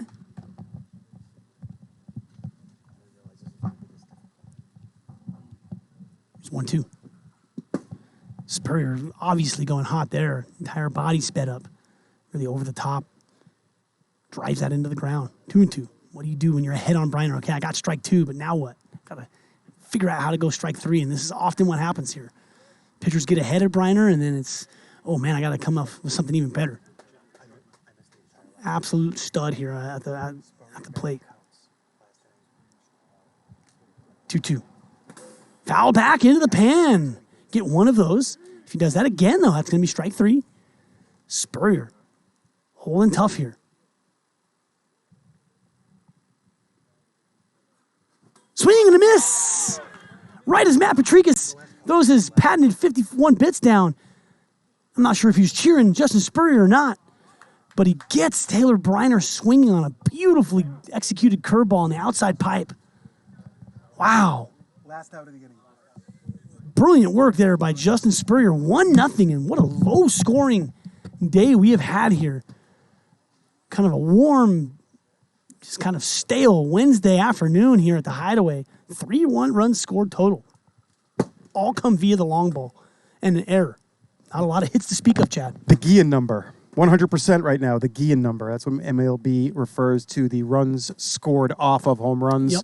It got up all the way to about 49% a couple years ago. The playoff number was in the high 50s this last year. and it's dropped down a little bit as Major League Baseball has changed the baseball again this year. Right. Really screwing with these major leaguers. Wait 5 years from now till you hear all the information that comes out about what went on between 2017 and 2023 with these baseballs. They're ridiculous. They're ruining the game completely. They're making all the wrong changes to MLB. It's like a live experiment out there. It is. There's 5 or 6 changes that are really minor they could make that would help, and they've made 5 or 6 changes that have no bearing on stopping the run scoring. All they've done is replaced home runs with walks and hit by pitches and made it even more unwatchable. But yeah, agreed. Let's get back to a more watchable game here, Jim. Yeah, I'm with you there, Joe. It's going to be Scott Dobbins, my guy here. Sweet ones hats. Takes outside for a ball, getting ahead, getting count leverage on Brandon Gregg. So important. Let's see if they can get 2-1 count here. Make Gregg throw some pitches here. Yes, they do. Slider there from Brandon Gregg misses. Chokes it. 2-1. Kind of the first hitter so far in this game to get ahead of the count on BG. And it's a cookie. And Scott Tez takes a huge hack. It's going to fortunately go out of play. An absolute undercut hack there from Scott Tez. Had one thing on his mind there. J-Lo giving to all the subs. J-Lo got to make somebody dig into their pockets. Let's go. $5, everyone. J-Lo doing the Lord's work out there. I know, and she messed up the 69. You had 69 gifted subs, and you went and gifted the 70th? That's crazy work. Got to keep that at 69.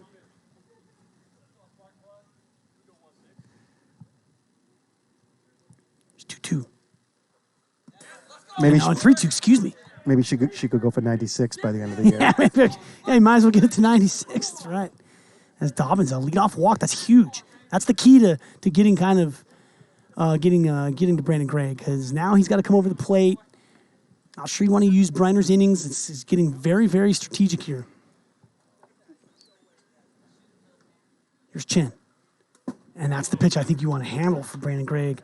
But Chen's way up in the box, though. Trying to cut that off. That didn't hit? That did hit. Oh, it's a strike. Yeah, it's a strike, yeah. It's 0-2. 0-2, yeah. Chen's way up in the box. Trying to cut the low one off. Kind of went over his head. Slider down and hot. 1-2 now. Let's get to one of those awards after this half inning, Greg. I was just read my mind. We do have some awards to give up and give out. We'll do that in between innings here.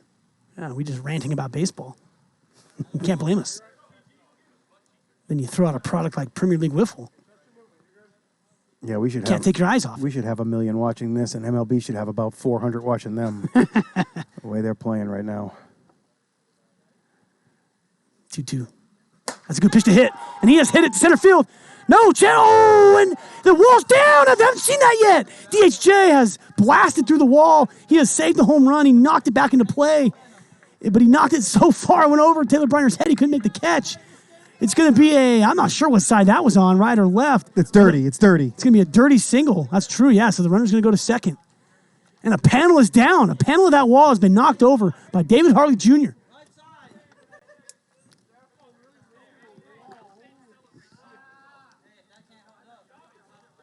We got 4 snappers on wall duty right now, trying to lock that panel back in place.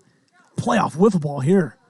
Let's go back about 1 year ago. David Harley Jr. in the minor leagues, still playing for AAA in the Challengers Tournament, trying to earn his team, the Long Ballers, I believe, a shot into Premier League Wiffle after Season 2. Fly ball to center field. David Harley on a full sprint, leaped up in the air, facing home plate, and landed on his butt on the other side of the wall without touching the wall at all. He did not catch the ball, Jim. It went over his head by about 2 feet. But the effort that I saw caused me to draft him with the 13th pick of the Season 3 draft. And he has found his home on the Snappers now. Balls to the wall all the time for DHJ. What an effort. He must not have kids. But now the ones have first and second with nobody out. And Brandon Gregg in a bind here. Here's Goot. Lalani went down. Goot has a knack for hitting in big spots. He's going to take 55. Great pitch there by Brandon Gregg. Needed it. Goodness. DHJ not messing around. Season's on the line here, Chad. Season is on the line. We're 0-2 for Goot.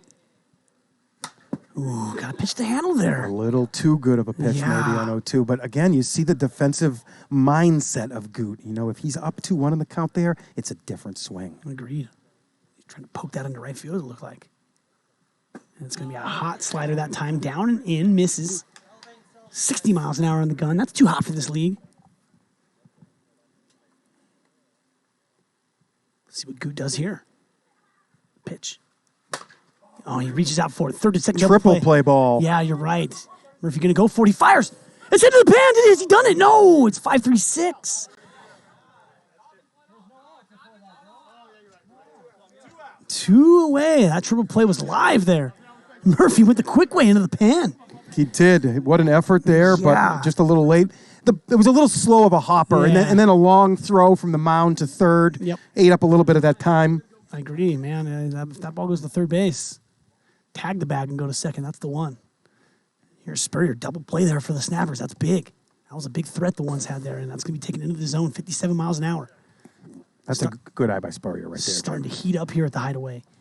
Both teams getting close. 1-0. Not much separating these two sides. 2-0 in game one. There has never been a triple play since we took first base away back in season 1. High to left. Justin Spurrier's done it. He's flipped this game on its head. 2-0, 2-1 ones. Justin Spurrier lining a shot over the container.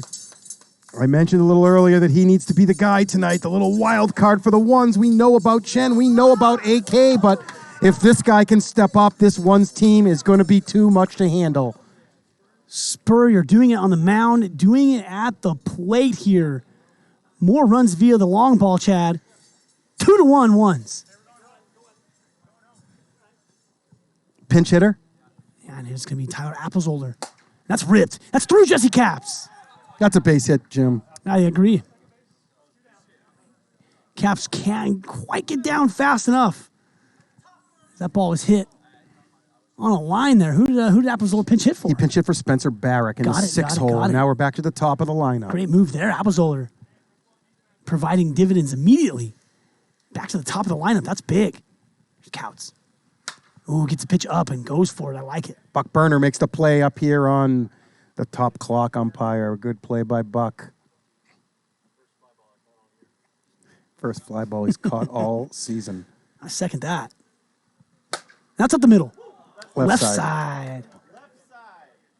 Adam Couts getting game 2 going here, and we're starting to pick up offensively a bit, Chad. We are. It's night's starting to get rolling here. This game could turn into a 6-5 game after all, Jim. Yeah, we shall see. Second, third time through the order. The ones are making some adjustments to Brandon Gregg.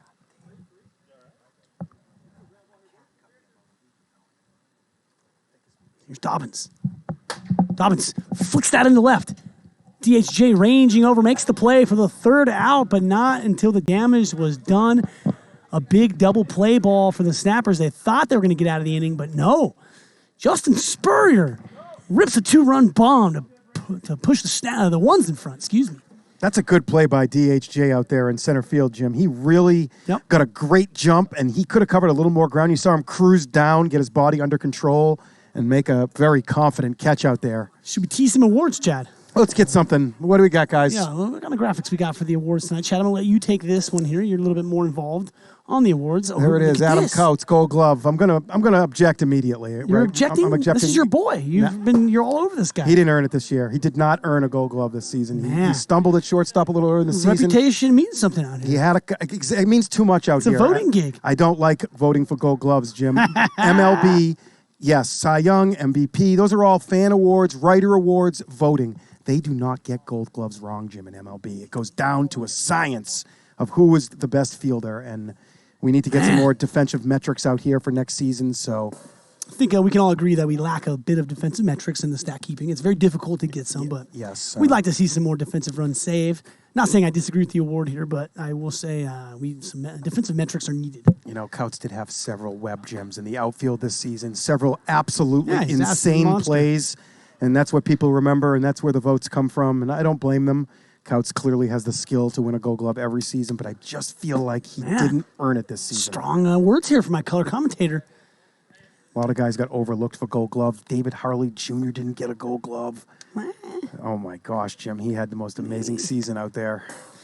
I mean, my only thing has been the Vaderz are being so underrepresented in these awards. I mean, ridiculous. 36 wins, by far the best team in this league, and they get Billy Sandywan an award. None of the rest of the team gets an award. Unbelievable. Who else deserved the award on the Vaderz? They kind of team efforted it. I don't think anybody really deserved one, as you see. I disagree. Spurrier, Walker, Murph. What They have award? the best players in the league. But what award? They didn't. I mean, Ibarra Gold didn't. Gloves could have went that way, yeah. I don't think Ibarra even got close to a Gold Glove. I And do. maybe, no, I know Ibarra didn't this season. He did not have a good defensive season. He wasn't even a part of the team the first 5 weeks. They're the best team in the Maybe, league, Chad. maybe Got Turner, a pretty good shortstop. Tanner Roundy or Kyle Eder in the outfield. Agree with that as well. That I will go with. Ibarra, no, not this season, man. Oh, yeah, well. I saw all the Vaderz games, and Ibarra did not get it done. Jayla, on we're going to defense. ruin it. We're ruining it right now. That's ripped. Jeez, Wilson. Hard to get anything inside off of Wilson. He's got such quick hands, and he doesn't look like he's got those hands, but he does. Yes, he does. Big guy, quick hands. That's down low. Lead off base runner from Ryan Murphy there, standing on first base. 2-2 count, nobody out. Big bounce back.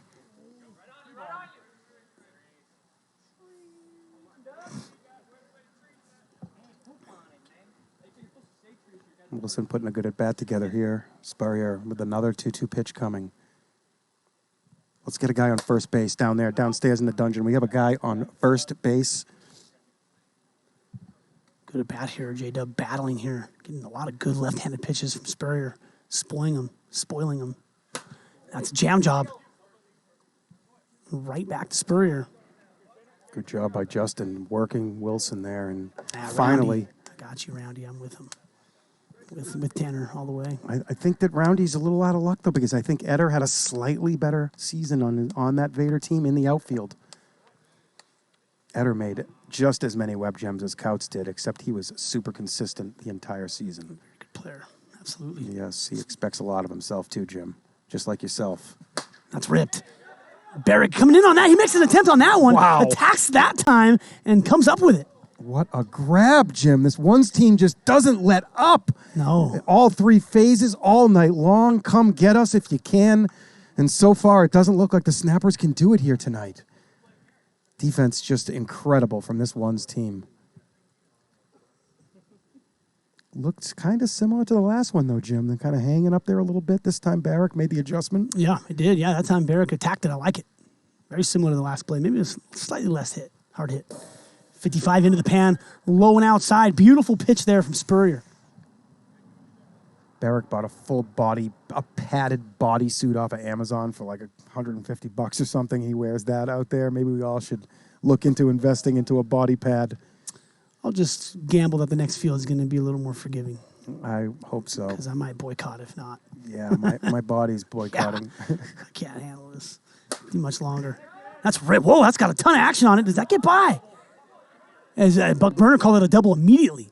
It's probably a dirty double, I'm guessing. And he's saying he doesn't hit the wall.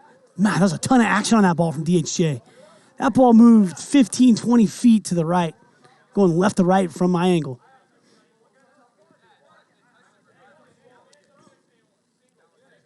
I think it's a dirty double. The ones are trying to say it's a single, but there's no chance Couts from his position at shortstop could see if that ball hit the wall or not. DHJ standing at second. Our umpires are going to check it out here. First review of the afternoon. It hit the wall. You can see it snuck in behind him and hit the wall. Barrick pretty adamant. That thing was tailing a ton on Barrick. What movement that ball had. Had a great view of that from right behind here in the booth. Did he get it under his body there? I don't think so. It's behind him. It disappeared Very behind difficult. him. Yep, you can hear Buck saying it down there. It disappeared behind him. What an effort by Barrick, though, Jim, huh? Yeah. That ball was moving. I can't believe it moved that much. That was a line drive at the container, Yeah. and it ended up on the other side of second base. As it was, I was just watching it, kept tailing. It didn't look like it was hit that hard, and the thing just had crazy spin on it. And the umpires are going to make a quick trip to the down below, but they're back out. They're going to stay with the call. The dirty double does prevent Murph from scoring from first, keeping the ones on top here. Just Barrick getting a piece of that is huge. And now Spurrier with a base open, but that base open isn't much help here with Briner on deck. That's one of those calls where it's whatever you call in the field, you almost got to stick with it. There just wasn't a ton to overturn. Yeah, that ball was behind him, Right. and he was lying against the wall, so it had to have grazed it at some point. But a good job to get a touch on that ball before it hit the wall, as I don't know if many outfielders do. Brandon Gregg swinging and a miss. Big spot here. Snappers looking to punch back right away. Little screwball there from Spurrier. Took a little bit off of it. Brandon out in front, and a good location as well to that outside bottom bar. Spurrier in control here. 1-2. What does he come with here? It's a screwball again, kind of the same pitch, but he choked it. Does have first base open, but again, Briner on deck. He doesn't want any part of that. If he does walk him, it'll probably be Chen having to come in and get Briner. Oh. Is it Chen, Jim? Is it Chen if he walks him loaded here? I think it has to be, right? Ones have a great opportunity to absolutely take this series in 2 games. I think they'll go for it. Full count. Oh, it's 49. It's off the bar. Spurrier screaming off the mound. He's pumped. Wow, what a pitch there by Justin Spurrier. That would have been his second walk. It would have loaded him for Briner, but he's able to tink that outside bar. Brandon Gregg beside himself down there, and the Snappers with a rally gone nowhere once again. Yeah, the Snappers just having trouble to find runs all afternoon long. Yeah, you put 2 on the bags there, need a big hit, and man, Spurrier's just found that 2-strike pitch all night long. Beautifully done there. And then once again, you have Briner leading off another inning for these Snappers. Oh, that's such a killer. That's why the Snappers lost the Season 3 championship all night long. Briner, I believe, led off each of the first 4 innings, and then again in the 6th. Never, ever got a chance with guys on base. It ended up being a 5-3 game, if I remember, that last game there. And that's all about keeping traffic off the bases for Briner. That's how you beat the Snappers. It's how you beat the Vipers with Tanik up there, and it's how you beat the Snappers. It might be how you beat the Warbirds with you up at the top of the lineup sometimes, I think Jim. that's what teams do, yeah. I hit a single sometimes, and teams are there celebrating. Yeah, you're right. I mean, if your OPS is over like 1,500, holding you to a single is a win for the defense.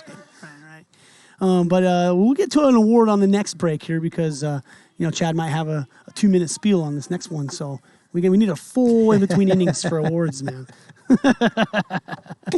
Any chance I get to light up Couts, I'm taking it. Couts has always been your boy. You've he always is my boy. always backed Couts. I was surprised about that. I love Couts, man, but I that's the whole thing. I expect more out of him, and I'm his biggest fan in this league, and I watched him all season, and he did not earn that gold. You're saying you're unbiased. That's fair. I am unbiased, 100%. And Chen, big hack there, gets that hanging slider. He's trying to go right field with that, Chad. If I was biased, Purdy would have got my Cy Young vote, but I couldn't do it. I had to vote for that Santiwan guy. Yeah, pretty good pitcher though. You got yourself a good arm over there on the Lightning. Here's the 1-1 to Mr. Chen. Excuse me, 1-2. Good pitch by Brandon. Jeez, that thing's nasty. It moves sneakily away from the righty. I don't think he gets enough credit for how far that breaks from righties. Yeah, it doesn't really show like it's going to move. A lot of times you can see the movement, but it's almost like a secret movement. As you start swinging, it starts fading away from you. 1-2, battling. Gets a pitch to hit there, but it gets under it. Murphy quick to go be on it, and then makes the first out. Here's Good. Good's been a little quiet with the stick tonight, and this is exactly when he pops off, though. This is a good matchup for Good. He should see Greg well here. He is 0 for 2 this game with a strikeout and a ground out. Palm, seriously. Chen, he feels like it sometimes, man. Chen feels like especially when he's on the mound, feels like he's 7 feet tall for sure. And that's away. And if they have the ones, Chen was really aggressive in that at bat. I'm surprised, though, because he does have a walk. And I'd like to see Goot here be real patient here. Make sure he gets something in his zone. So crucial to walk him out. No, and that's down. Good pitch. Just so much up and down movement. Just tough to square up when it's moving, vertically. It's tough to square. Yeah, so you're right. North-south pitching is how you get outs out here for sure. Changing planes. Swing and a miss, Greg. puts down Goot.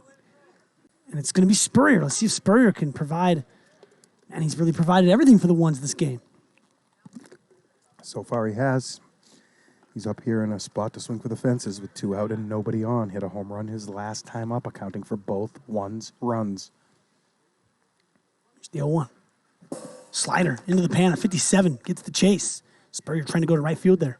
The ones 10th inning of, no, only their 9th inning of batting, and they have 2 two-run home runs for all of their runs tonight. Yeah. What a lockdown we had today. Both pitching staffs bringing it all. Snappers have probably had the share of the base runners in this series. Don't have the results to show for it. Ground ball. Shortstop Caps. Nice hands there. And he's going to flick that into the zone. Beautifully done by Jesse Caps. Ranging to his right there, away from the pan. Or from the backstop, I shall say. And we'll get into an award here. Let's get into it quickly. We're going to get this replay over with, and let's flash another one up there. Apologies if we gave some hints away. This is a POW award number 5 being awarded? Or No, more than that. we've awarded more than that. Oh, man, they've got a big one. Brian Chen, most valuable player. Again, I tried not to vote for Chen. I tried my hardest, and then as I looked and grinded over the numbers, it must be the vote. Chen had a monster campaign this season, offensively on the mound, and even defensively is a rock-solid player out there. And congratulations, it's not Taylor Briner. The First time ever. Yep, Taylor won the season 1, 2, and 3 MVPs. Tanek won the season 0 MVP, right. I believe, if anybody is curious about that. And we have a new winner here, Ryan Chen. Congratulations. Much less controversial one there. Correct, yes, much less. Most of them we get right, but I just really feel those Gold Gloves need to be grinded a little harder. Chen was probably the one you just didn't even have to look at the numbers. I mean, I knew that. I mean, I looked at him, but yeah, I mean, his performance this year all the way around was unbelievable. So my problem with the Gold Gloves, as we see Taylor pop another one back to Spurrier. That's how Spurrier retired him in the first inning. Wow, big time there. And if you can get through, Briner's going to get another bat in this game, but You know, if a guy like Couts can running win a out Gold of Glove time here. when he's not on, he's going to win a Gold Glove every single season from now on. That's the problem with it. Is these, like you said, it's the recency bias. It's the guys you see. We talk about Trench winning Gold Glove up here in the booth. He's going to win a Gold Glove. Everybody's heard Trench and Gold Glove said next to each other 30 times this season. That's right. Goot ranging to right. He's reaching, can't make the play. Goot just lacking a little bit of range there. I think there's some other second basemen that may make that play. I don't think so, You don't Jim. think That so? was way over his head. The only name that comes to mind maybe is Derek Corral. Tavano? I don't think Good Tavano second. gets there. Maybe Bauer as well. He's gotten some good jumps this season, but that ball was way out there, Jim. I don't think you realize how many steps he took there. Yeah, well, doesn't make the play there. Yeah. And base runner for the Snappers. Swing and a miss. J-Dub chasing that high ball again. He's done that a couple times on Spurrier. Spurrier's really jammed him up and in all afternoon. Yeah, J-Dub's been down on the count all night here. He's had to fight. Spurrier, not like Chen, may come back in the zone here on 0-2, so Wilson's got to be ready. Screwball. Good one, too. No, Trench, I didn't finish that thought, though. Trench, Gold Glove and Trench are tied together, and boy, they're tied together for a reason. Trench deserved that Gold Glove 100%, but my point is that Trench is always going to win a Gold Glove because, it's just in everybody's head that Trench is a Gold Glove winner, and it's the same thing. It's just going to go to Mersale. Giving an Couts, example of bias. Yes, Yeah. yes, I see what you're saying. and Trench, and it's going to go to the same 5 or 6 guys all the time. Ripped.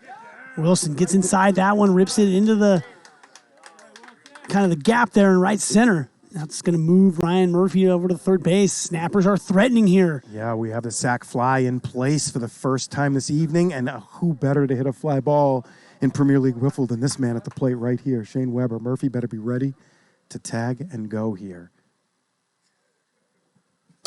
No, it's popped up. First pitch, in on the hands. And Ryan Chen is there, makes the play. Oh, Weber Big one there. needs to be more patient than that, I think. That pitch, I don't believe was going to be a strike. Merciel 100% deserves a Gold Glove this year. I don't disagree. The Gold Glove that Merciel won last season in his rookie season might have been in question again because people remember the great plays he made, but they missed a lot of the bad ones. But he cleaned that up this season, and he was the best shortstop on the field. There's no questions asked. Hand is a strike. Uh-oh, what do we got? Hand is part of the bat. Buck Burner. And Buck Burner, quick to make he that always call. Burner just sees it and goes, man. No messing around. Love it. You see the Snappers team trying to say, no, it hit here, up on his hand, up on his hand. Oh, where did it hit on his hand? Where? Oh, Yeah, his hand. The key word there, right? Yes. You can't say just because it hit a little higher up. Swing and a miss, Spurrier. Another big shout off the mound again. Big time by Justin Spurrier. He kind of keeps getting out of these jams. He's got runners on base, and he's come up with a big pitch every time. And the Snappers just cannot put that kind of 2-out runner on base guy in. Yeah, Can't drive him in with 2 outs. good pitching again by the ones. Just getting it done when they need to. Do we have one more to release? I think we have another award to release. I think we have one more in the pocket. We do. It's the most improved player. It's Ryan Roosh, and it's very well deserved, That's a Jim good one. Dodos. Very well deserved. He actually had a little down ballot MVP type caliber season. He was good. He won his Gold Glove in the outfield along with this. Just an incredible season for Ryan Roosh on the mound. At the plate, he started out like 2 for 30 or something, and everybody was kind of laughing at him. And then he just went off, and he probably led Premier League Wiffle in opposite field hits, just driving everything the other way, forcing defenses to talk a lot when he was at the plate and no real idea how to play the guy. And then the second you moved over there, boom, he yanked him down the third base line. Yep. And Billy Santiwan, same type of approach type player. Yep. But Ryan Rausch did it a little bit better than Billy this year, and he's got the most improved player. Congratulations, Mr. Mouth, Ryan Roosh. Yeah, congratulations to him, and that'll do it on PLW Awards as Tyler Applezoller swings through that one for strike number 2. I just really want Gold Gloves earned. That's what I want. They have to be earned. You don't just come in as a rookie and just steal a Gold Glove. It just doesn't work I know, that we way. know. We don't have the high popped up in the infield. Ryan Murphy, bobbling, and he composes himself, makes the play. We don't have the defensive capabilities. metrics. Yeah, I agree. You're not looking at defensive runs saved. That- Errors are stupid. I mean, that's- errors are like the worst thing to track for defensive performance, and we track them like they're everything out here. Errors really, it's all about defensive runs saved and a little bit more in-depth metrics than that. I mean, just because you lead the league in errors, you could have led the league in chances. The ball could have just been hit to you a lot, and you made some errors. So there's a lot of weird things like that with kind of attempts and how often the ball finds you. That's relatable to errors. That got a piece of that. That doesn't always tell the whole story. You got to look under the hood of the car a little more. I agree with that. If you have the putouts and the assists and the errors together, you got something at least. Right. Those are just very basic defensive stats for this day and age. And that's a slicing ball on the right. Doesn't have enough. DHJ is going to kind of hop over there and make the play. I don't think that was going out. Nope. Good play again, though. He covers so much ground. He plays as far over towards right field as any center fielder in this league, and he's able to make a lot of plays in right that we really haven't seen many teams make this season. Right. Yeah, he ranges over there to his left pretty well. That's the snub this season. That's the biggest snub, him not winning a Gold Glove, Jim. I'm telling you, he made more insane plays this season than anybody. Oh, and both umpires ring up. Both Dobbins there. umpires got him. Wow, man, I've seen worse ones called safe this season. I think we've been very lenient on the check swings this year. We've gotten more aggressive as the season goes on. Yes. I'd like to see that one again. It was close. I love it. It looked like, I'm not sure if he offered it that one, though. Oh, he did all day long. That's a marked good that all call. day. That's a good call. I don't make too many secrets about my stance with check swings. I get the right hand going pretty often, Yep. especially if it's hot or cold out here and I want to go home. Yeah, to bring that 8-ounce bat this far, he offered it then. Yeah, it's a light bat. If you bring it pretty, I think we could be a little harsher on check swings. But that's just me. 1-2, 2 outs. Scott Tez. Ooh, got a hanging drop ball there. Brandon Gregg doing a great job staying in this ball game. The Snappers probably look like the team more likely to score right now, don't they? They do. They've had so many chances here in this game. They cannot get ahead. Remember the season 1 check swings? Everything was a no. That was how we played it back then because we didn't have the umpiring that we have now. Yeah, the umpiring has gotten a lot better this year. There's been a lot less breakdowns on the umpiring than we have in seasons past. It's been very consistent this season. A couple of missed calls, small ones here and there, and questions about dirty doubles or not. That's up the middle. Spinning ball finds a hole.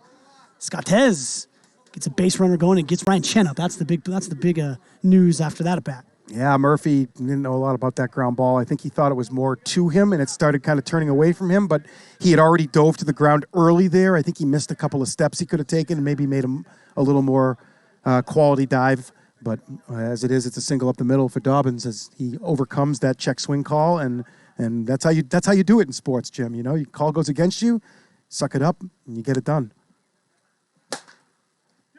Oh, it's through the legs. Jesse They got Capps, that. They got that. time, They got it. And he's going to get it there in time. Jesse Capps scrambling out to the left field. Not my favorite rule in PLW. You can go and get that, Chad, but that's okay. It looks like Jesse's come up limping. He's Yeah, really limping under the sideline there. That was basically an error, but goes out and makes the play. Was able to get there in time. What's going on, PLW Nation? We're here in Game 2. The ones took Game 1 2-0. They're up here in Game 2 2-1. Snappers have 6 outs left to work with. Chad Phillips, Jim Dodos, bringing you some expert play-by-play here tonight at Hideaway Field Live, Las Vegas, Nevada. Nevada. Yeah, no Nevada, Chad. I know you do like to say Nevada. You've been here for 30 years. 15 and a half. I'm just kidding. 16. I exaggerated, but 15 years, that's a pretty impressive tenure in Las Vegas. You don't meet a ton of people that are from out of town that have stayed that long. Yeah, well done. There's nowhere else to go, man. This is the place to be. I know, you never leave Vegas either. I know. They brought everything to Vegas that I need, man. Yeah, it's a great city. I'm with you. Ball one to Brandon Greg Spurrier. He's gotten 12 outs. Ground ball. Counts with his hands. Sidearm flick. Easy money there. It's going to be Briner, and it's going to be nobody on the bags. Well, he represents the tying run himself here, and you'd think Spurrier does need to go after him. Spurrier already does have one walk on the night, one more, and you'll probably see Chen. Oh, and he's trying to find that outside pipe. I'm surprised that Chen's not in this game already, kind of, with that amount of base runners the Snappers have had. And that's a spinning ball. It's fair.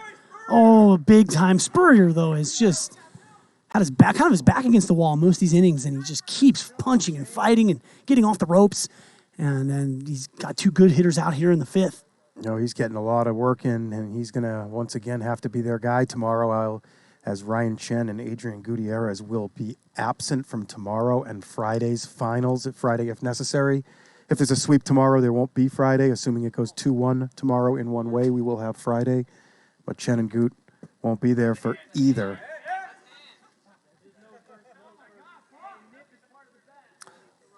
And some appeals there from Spurrier that did hit Murphy's hand. Buckburner shuts it down.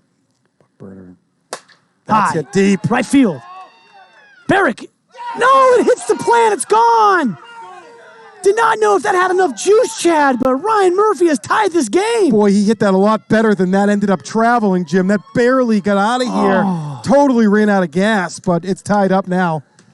Oh, boy. Ryan Murphy has provided both runs here for the Snappers. 2 solo home runs. 2-2. Ryan Murphy's had himself a big game, too. And I do see Cody Schmidt just walking in. He's got shoes on. I don't know if he's just walking in or not. Is he their Game 3 starter, or is know. it He's Couts, here. or is it Gut, Jim? Who is it? Not sure. Interesting. We'll see if we need Game 3 here. 2-2, bottom 5. Murphy finds the opposite field bomb. Seems like that's the only place to hit it out tonight is right or the left field line on the container. Everything to center field just kind of getting swallowed up.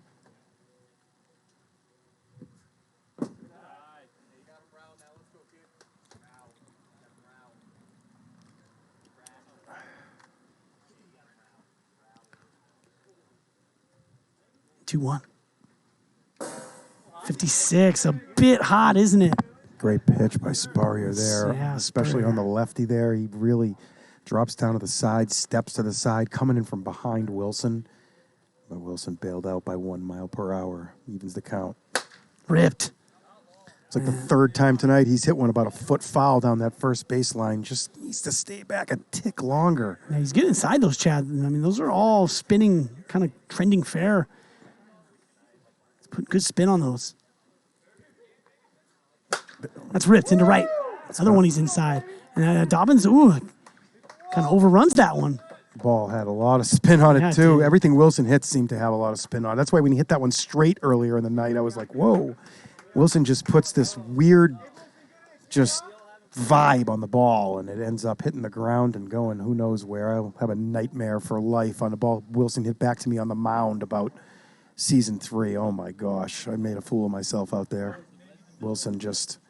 He swings hard, hits hard, puts a lot of RPMs on that ball. Yeah, he's got kind of an angled swing as well, a softball, like uppercut swing almost. They're going to make the change? They are. They're going to Couts here. Going to save Chen for game 3. Schmitty and Chen, the likely pitchers, and it's going to be Kirby Bucket. Haven't seen Kirby Bucket a lot. Hasn't been many pitching changes. I think it's the first pitching change of the afternoon. No, it is. First time we've seen Kirby tonight. Kirby Bucket, ladies and gentlemen, an absolute superstar. Look at him glistening out there. It's golden hour here in Las Vegas. Those headlights. Is that a halogen headlight or it's that brighter one they use? Nah, the one that blinds you. That's what Kirby's got going there.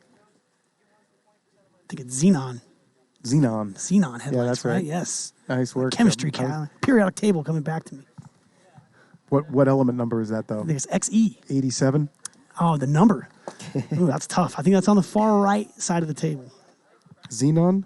Xenon, yes. It's a gas. I think all the gases are in one column on the periodic table, if I'm correct. But I'm spitballing here. It's not Tuesday night trivia at your local pub here. It's Premier League Wiffle. And it's Adam Couts. 54. XE. 54. XE. XE's right. Okay. It's a chemical element with the symbol XE and atomic number 54. It's a colorless, dense, odorless, noble gas found in Earth's atmosphere in trace amounts. I like it. And also it bugs you on the road. It's that bright headlight that most modern cars use. That makes it much brighter than a halogen light. Yes, yes, yes.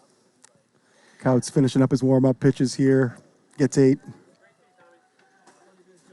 Dodos, when do you think, when you think of Kirby, what song comes to mind? Song comes to mind with Kirby Bucket. That's a good question. I suppose, I don't know. Do I sing Come On Eileen again? That's the only... That was our 4 a.m. fraternity song every night. That was like that wrapping up the night song. When you heard that, you were like, it's time to go. It's time to go. You're a frat guy, Chad. I was. Oh, that's new. I didn't know that about you. Yeah, I went straight from college to 6th grade. So when I was like 12, I ended up in a fraternity. And Jeez. I was thinking like a regular fraternity, Chad. Like 12 years old? yeah, I got to get to know you a little better. Delta Tau. Interesting. 2-1 count to Weber. Couts having trouble finding the zone here. Yeah, that's kind of the Couts' MO. It's hard to lock in his stuff. It's a little different. The release point's tough to find. He hasn't pitched in a few weeks here, and he's going to walk Weber on 4 pitches. Ooh, man, that's going to put a runner to scoring position for DHJ. It's definitely going to give Taylor Briner another at-bat as well in the bottom of the 6th if they need it.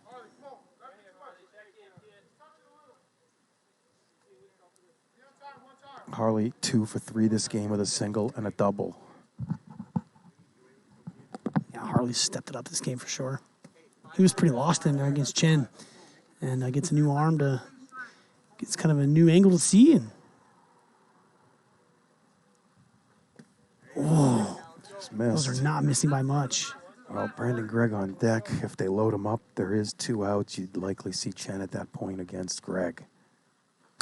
Oh, Harley swings at ball 3 for sure there. Ball 7 in actuality. And I don't mind him being aggressive there, but yeah, that definitely was a ball. Probably not the right pitch to be aggressive on. You're right. yeah, it was a tough one to square. Put in play. That's high, but not deep.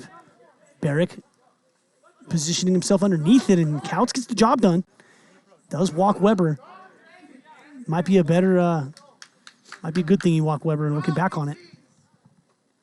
But the Snappers get one back. It's Ryan Murphy show out there in game 2. It's really the Spurrier versus Murphy battle. That's pretty much been the scoring. And it's 2-2. And Brandon Gregg has let his hair down. What do you think of that, Chad? The bun is that? That was a tightly wound bun he had going there. Yeah, it's an interesting decision, actually, to let his hair down after 5 innings. I mean, pitchers are pretty quirky guys. And I know, yeah. The superstitious guys, tinfoil hat guy.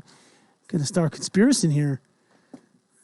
Does he get a little too comfortable, start walking the guy? He has a walk already. Let's go check out, making sure that walk total's there.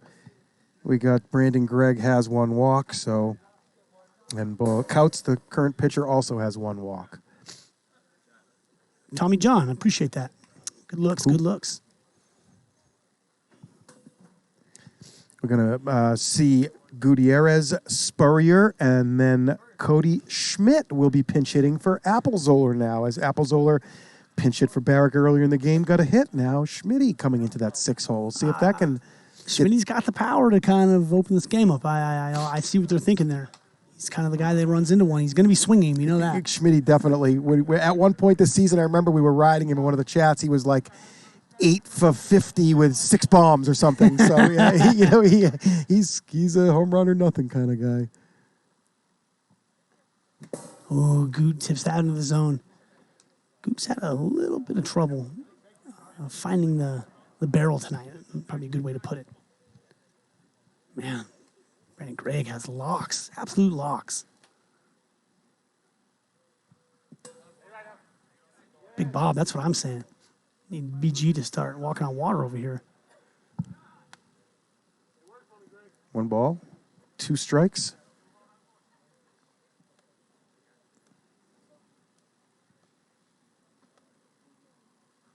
Drop ball, and yeah, again, he's reaching for it a little bit out front and can't come away with any bit of that. The pitch kind of feels like it's going to tie you up. So hitters, the right-handed hitters pull their arms in a little, and then when they swing, they have no extension to get that ball that's fading away from them. And that's why you see pitchers that are hitting the outside of the bar just not being connected on. A 1 from Gregg. Back to the slider, just a little up. Yeah, who can get some count leverage on Brandon Gregg here? The ones I don't think have done a great job of that in this game.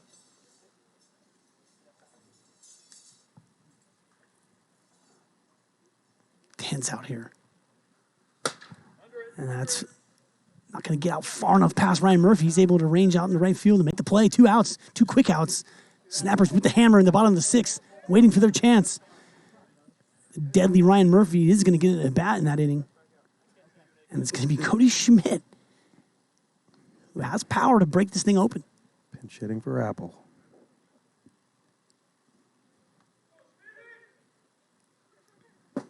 Ooh, slider floating away. Yeah, not a lot on that one there. That was kind of a... Schmidt can find a walk somehow. I doubt he's going to be up there looking for that. Power bats on deck, though. And it's going to be a topping ball. Does it have enough to get to that cheap line? It does not. It stops just short. That's as close as I've seen. I mean, it better be foul because that thing, if it hits that line, that's going to be in play. Yeah, I think he waited a tiny bit too long there. Let's see the clock. Man, he was waiting. Oh, he had time. He did. It just stopped at about a half an inch short of the line. Yep. Man, a little bit of green in between there, in between that ball. 2 strikes, though. And that's a hit to right center. Does it have enough? It does. It's gone. Cody Schmidt has pitched. Hit his team ahead here in the 6th inning. Incredible. That's what he does. And it's more playoff drama in the semifinals from the ones. Wow, Cody Schmidt, unbelievable. His first plate appearance of the night. He finds straightaway center field, just under the scoreboard, just over David Harley's fingertips. I don't think David was playing that deep for him. I don't think anybody expected Cody to hit a shot that way. I don't even think Cody expected to hit a shot that way. Just reacting to that Brandon Gregg, playoff MVP, summer season. Thank you, Dungeon. Yeah, thank you. God, stick the graphics. Cody Schmidt. Absolutely. Slingshots another one over there and just right underneath that scoreboard, just enough to get out of here. And that's up the middle from Couts. Off of Caps. Goes right to Ryan Murphy, though, who fires it. Ooh, a little slight action on that. For the 3rd out is Brandon Gregg. Yeah, hands in his shirt. He's not happy he gave that up to Cody. And, man, that's just reminiscent of Goot had a big... I remember the ones Night Owls. Goot had a huge home run in that semifinal series against the Night Owls. And there's another one. Is that the one that catapults the ones into this final? Man, that came out of nowhere, Chad. That did come out of nowhere. Cody really has not provided much offense this season for the ones. I remember one series with a a good wind. He hit a few home runs that night, but that basically accounted for his entire season of quality. He hit a few home runs early in the season. And, anything over 50, 60 plate appearances can happen in baseball. You can be 30 for 60 and lucky and not hit the ball well, and you can be 5 for 60 hitting rockets all over the yard. So you can't look at these short numbers and make big determinations or anything. Cody, a totally capable hitter when he puts his mind to it. And it was his first plate appearance of the night. No warm-ups, just showed up. What a move. Got here. They got an apple single on a pinch hit earlier in that 6 hole, and now they get a bomb in the 6 hole. Providing this type of offense from your 6 spot is just immeasurable out here in Premier League Wiffle. It's what we dream about as managers. Came out of nowhere, and look who has the ball. Ryan Chen. Brandon Gregg's going to have to hit it right away here. Get the camera off us. Yes. Screwball from Chen. Chen getting the call to close this thing out. Justin Spurrier was fantastic in that game. He goes 5 strong. Well, give it up to Couts, too, for getting out of that jam last inning and giving the ones a chance to be up right now. Yeah, I like that walk to Weber and getting to DHJ. He wasn't not going to let Weber blow this thing open. Yep, that's a good decision. 2 strikes on Gregg here. Screwball down. Good take there. That looked hot. It was only 52. Chen's got some speed to play with here and can throw something maybe in the high 50s here and get a swing and miss. It's a slower one. And Brandon Gregg rips it. And Spencer Barrick has got a great play in right center field.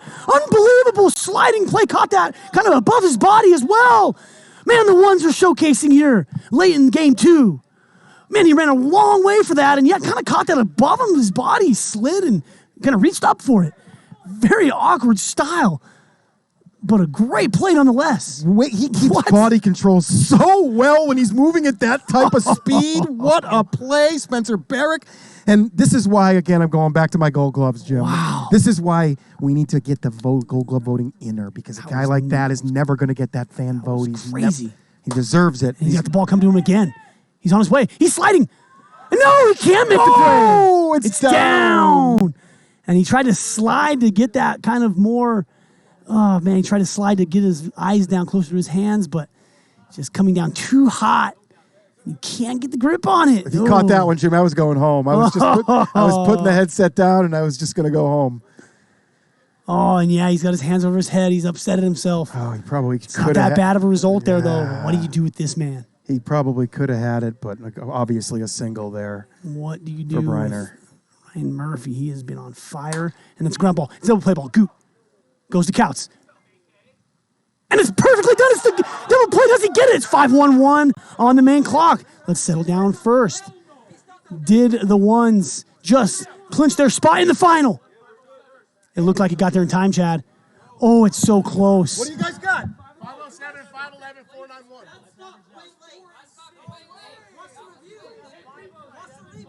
Oh, man. I got the replay here. They can't challenge it, the guys. Oh, the ones are adamant they got this. I think we're going to... Chad has ran out of the booth to umpire this game. Officially, this is the first official umpire from Chad Phillips. He's out of the booth officially. The man's just an umpire. Can't separate it. You can't take the umpire out of the man. As we have a pretty big congregation here. Chen and Chad are talking. Max Fernandez and Couch are talking. The snap. Now Taylor Briner's out there. He's going to break this up. Yeah, I like this. Get a snapper out there to get involved. Can't just let the ones badger the umpires. Got to get in between these guys. Yeah. Jake B, I agree with you. I'm not mad about it.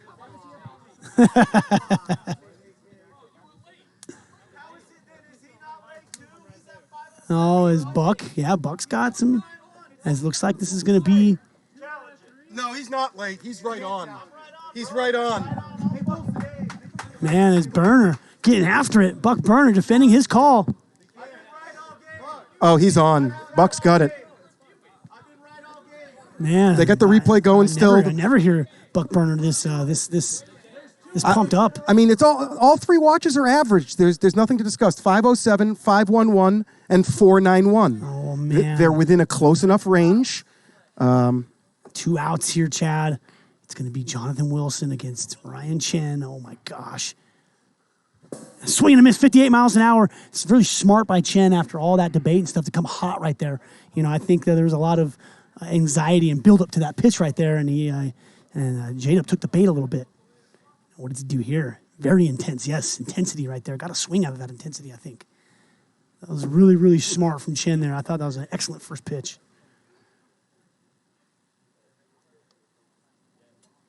1-2. All focus here. See if the ones can put that behind him. Swing and a miss. They've done it. Ball don't lie chants are out there, and for the first time in PLW history, Chad, the Snappers are not going to a final. It's the ones going to their second ever PLW championship. Incredible performance by Chen here tonight. Incredible performance by Spurrier here tonight, and Kautz with all the offense in game one. The final score of the whole night was 5-2, Jim. 12 innings we played, and you can see the pitching dominance out here, and that people want the rules laxed, so it's too easy. It's not too easy. You see what these pitchers can do when they're on? Yeah. They have two extremely explosive offenses here. Don't be fooled. The Snappers are locked and loaded. They've been putting 10 runs up a game for the last 2 months. The ones constantly scoring 7, 8, 9 runs a game. Both teams completely shut down tonight. Just a couple of all-stars were able to have moments and shine for their team and basically get it all done. Did we have a run score and a non-home run? I don't think so. Well, how did the Snappers get that second run? Those 2 Murphy solo home runs, I believe. And then the ones? The ones hit a 2-run Spurrier home run and that miracle heroic Cody Schmidt home run. Yeah, yep, you're right. All 8 runs, all 7 runs tonight via the home run, the Guillen number at 100%. And it's a tough night for the Snappers. Yeah, that was a really well-played night of Wiffle there. We have 2 nights in a row where we're getting done a little early here, so we didn't get that rubber match, though, but 2 really hard-fought games. The Snappers, they just never quit, man. That's a class organization, but this is not their year this year. A little bit of a turning of the tide. Maybe that MVP not going to Briner and going to Chen instead, and it kind of represents a turning of the guard here. Amazing, Jim. That's an amazing analogy right there. I mean, it's basic and simple, but you're right, and it's amazing what one player can accomplish out here in Premier League Wiffle. And if you get 2 of those players and then you get 3 of those players, look out. It's going to be almost impossible to beat that team, and maybe that's kind of what the Vaderz have going on right now, though. And the one's going to be shorthanded big time tomorrow night. Big news you dropped there, Chad. The ones once again tomorrow will be without Chen and without Goot and likely without Bird, maybe now that he knows they're in the finals. Bird's able to fly home from California a little quicker sometimes, and I could see him coming running down the field at about 6:08 tomorrow night, ready to go. They're going to need Bird. They're going to need Spurrier to pitch like he did tonight. They're going to need Kautz to do something, and they got a chance still. They are the ones. Their depth will be tested tomorrow. Apple's going to have to be in there all night long hitting. We got Kautz getting on the mic right now. You guys... Look at that, 1.3 million Wiffle points went to the winners of that game there. I cannot believe how many Wiffle points were dropped in that game. That's crazy. We got Adam Kautz on a mic right now. Adam Kautz, how are you feeling down there? Congratulations on getting to the finals. Yeah, thanks, Chad. That was a couple tough ball games right there. I hope the viewers were entertained after those 2. Shout out to the Snappers on a great season, man. They always compete. Taylor, Shane, Wilson, man, those guys are always competing, and Murphy being a big player on their team. Real fun series, man. I'm glad we got those 2, though. AK, I want to take you back to game 1 there, man. That was a real tight game and not a whole lot going. What were the conditions like out here, and how'd you put that out to right field there? Hot. That's the conditions, Dodo. It's hot. It's a warm one out here. Everybody knows the ball travels a little bit more in the heat when Vegas starts heating up. Taylor on the mound, we know what he did against the Sandvipers, threw a no-no. We're just trying to be aggressive up there, try to catch one over the plate, guess right kind of with him because he has a couple pitches in the arsenal that give hitters fits, and I was able to he got ahead of me quick. He tried to gas me up a little bit with a little 2-seamer up and away, and I was able to just barrel one to the right side and got our 2 runs. Yeah, I want to kind of go flash on your teammate here, Justin Spurrier. Kind of game 2, a surprise starter for me. I didn't think he'd get the ball there, but came and just gave you 4 2/3 perfect innings, really. Got a ton of jams and hit the big home run in that game. Man, yeah, Spurrier, he's just the ultimate competitor, man. That's why I brought him out on our squad. I played softball. I've played BP, beer pong with him. I've done a bunch of different things. He's just a competitor, and he wanted that ball, man. When he came in today, he was like, if I get an opportunity, we get this first game, I want the ball game too. and we couldn't deny him. So we gave him that ball, and he went out there and shoved, man. Got out of a bunch of big situations, and obviously the big 2-run home run and Schmitty right there at the end, freaking to put the icing on the cake. What's up with you guys in semifinal dramatics? I remember it was Goot against the Night Owls in that summer season, and then Cody Schmidt just waltzes into the hideaway. I hadn't seen him all night long, and just delivers that. Yeah, Coach Schmitty, man. Coach Schmitty was he was doing some Legion ball stuff earlier today, and he came in late. And it's just our motto has just always been next man up, you know. So yeah, like you said, Goot had a big bomb for us. We called it the Goot bomb last season or season before season 2. And Schmitty just came up, and Chen was like, you know what? This is kind of a revolving door in the 6-hole. We thrown Barrick, we thrown Apple out there who had a hit. Yeah. We said, why not? Let's throw Schmitty in there and see if he can run into one, man. And he just Oppo tacoed one just over Harley's head. Good try by him, but yeah, he got it out. Does he ever go to right field? Man, he stays inside the ball. When he stays inside the ball and has a good approach, he can go Oppo, man. The guy hit all over the field when we played ball together. So for him to just come in right off the airplane, right off the jet, and to hop in game 2 right there and seal the deal for us, that was huge. That's incredible. All right, I want to get into this championship here against the Vaderz. You guys are pretty good rivals with them, but I want to talk about your guys' attendance. Yeah, the attendance is the Cats are bad. Viewers, I'm coming to you right now, viewers. Who do you want to see? Do you want to see a full ones team next Monday, or do you want to see a no MVP Chen? We're going to be missing Goot Friday, Spurrier possibly. Unfortunately, he just kind of ran into a tough time with our team, and we had a wedding to go to, Chen and stuff. He's a groomsman. So, hey, viewers, you guys are why we're out here and playing, to entertain you guys. Do you guys want to see us, full team on Monday? I think we can reschedule. We'll give you a little cliffhanger. And let's get the relegation games tomorrow, huh? What do you say, viewers? Come on, push that for us right now. Man. I know you guys are talking in the chat. Talk about it. Come on. So Adam, what happened to the switch hitting tonight? I didn't see much switch hitting out there tonight. No. He want to say he knows. Chad knows I'm the only switch hitter out here. No, yeah, I just been feeling it from the right side. I got hot with some windy nights at the last few series of the season, and I hit 8 bombs in 6 games. I think I only had 1 from the left side, all from the right side. So I was like, you know what? TB has told me he's scared of me from the right side, so I went righty today and was just feeling it that way.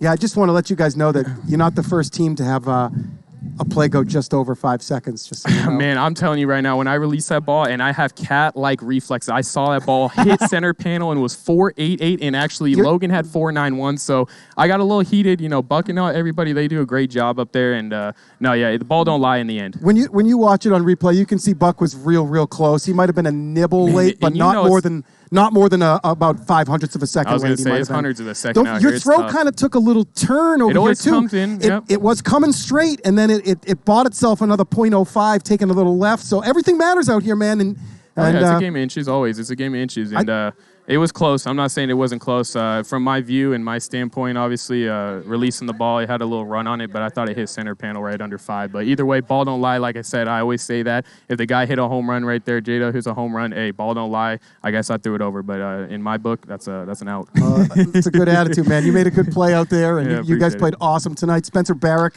in that last inning with an all-out effort as always. Yeah, man, what a freaking catch by him. He almost made 2 great catches, but that really set the tempo in that last inning, was to make that sliding catch and steal one leadoff hitter from them. But, hey, once again, viewers, come on, baby. Let us know you want to see a full ones team next week. We will leave you on the cliffhanger this weekend, and we'll have a full team against the Vaderz Monday. So run it up, boys.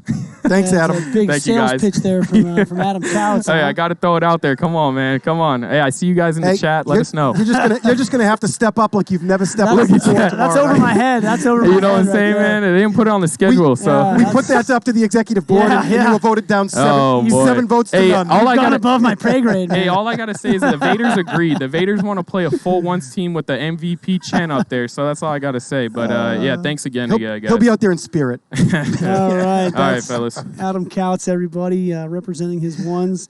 Man, another short night, but a fun one. Those were 2 gridlock games. Yeah, man. they were. It's really tense, really tight. You could see the game was almost over on that last play, and both teams erupted out there. We do have kind of a younger officiating crew out here. Make sure that didn't get out of hand, which we did. the time played as it was, and Chen was able to get Wilson swinging to end the game. So no, big credit to our stream team, our umpires. Buck does a great job. Everyone that comes out and makes this what it is. And look at that. Look at the NWLA is up there again. You can catch PLW this summer out in Indianapolis. I've heard very good things about that city. Look at that. Mr. Tannock's going. A bunch of the Sandvipers are going. Dalby. That's a wild squad look there. Look at that team. If I had to face them in the PLW, that's 15 runs every game right there, Jim. Yeah, seriously. That's quite a PLW team there. I still don't know how to get Bauer out. But, man, we have a lot of cool things coming up here. Championship game scheduled for tomorrow still. I'm not going to get ahead of myself and get persuaded there by Couts. But 6 p.m. tomorrow. One's Vaderz at the Hideaway. This is Jim Dodos. Had a great time with everyone here. For Chad Phillips, that was a great broadcast, and we will catch you all tomorrow. Thanks, boys.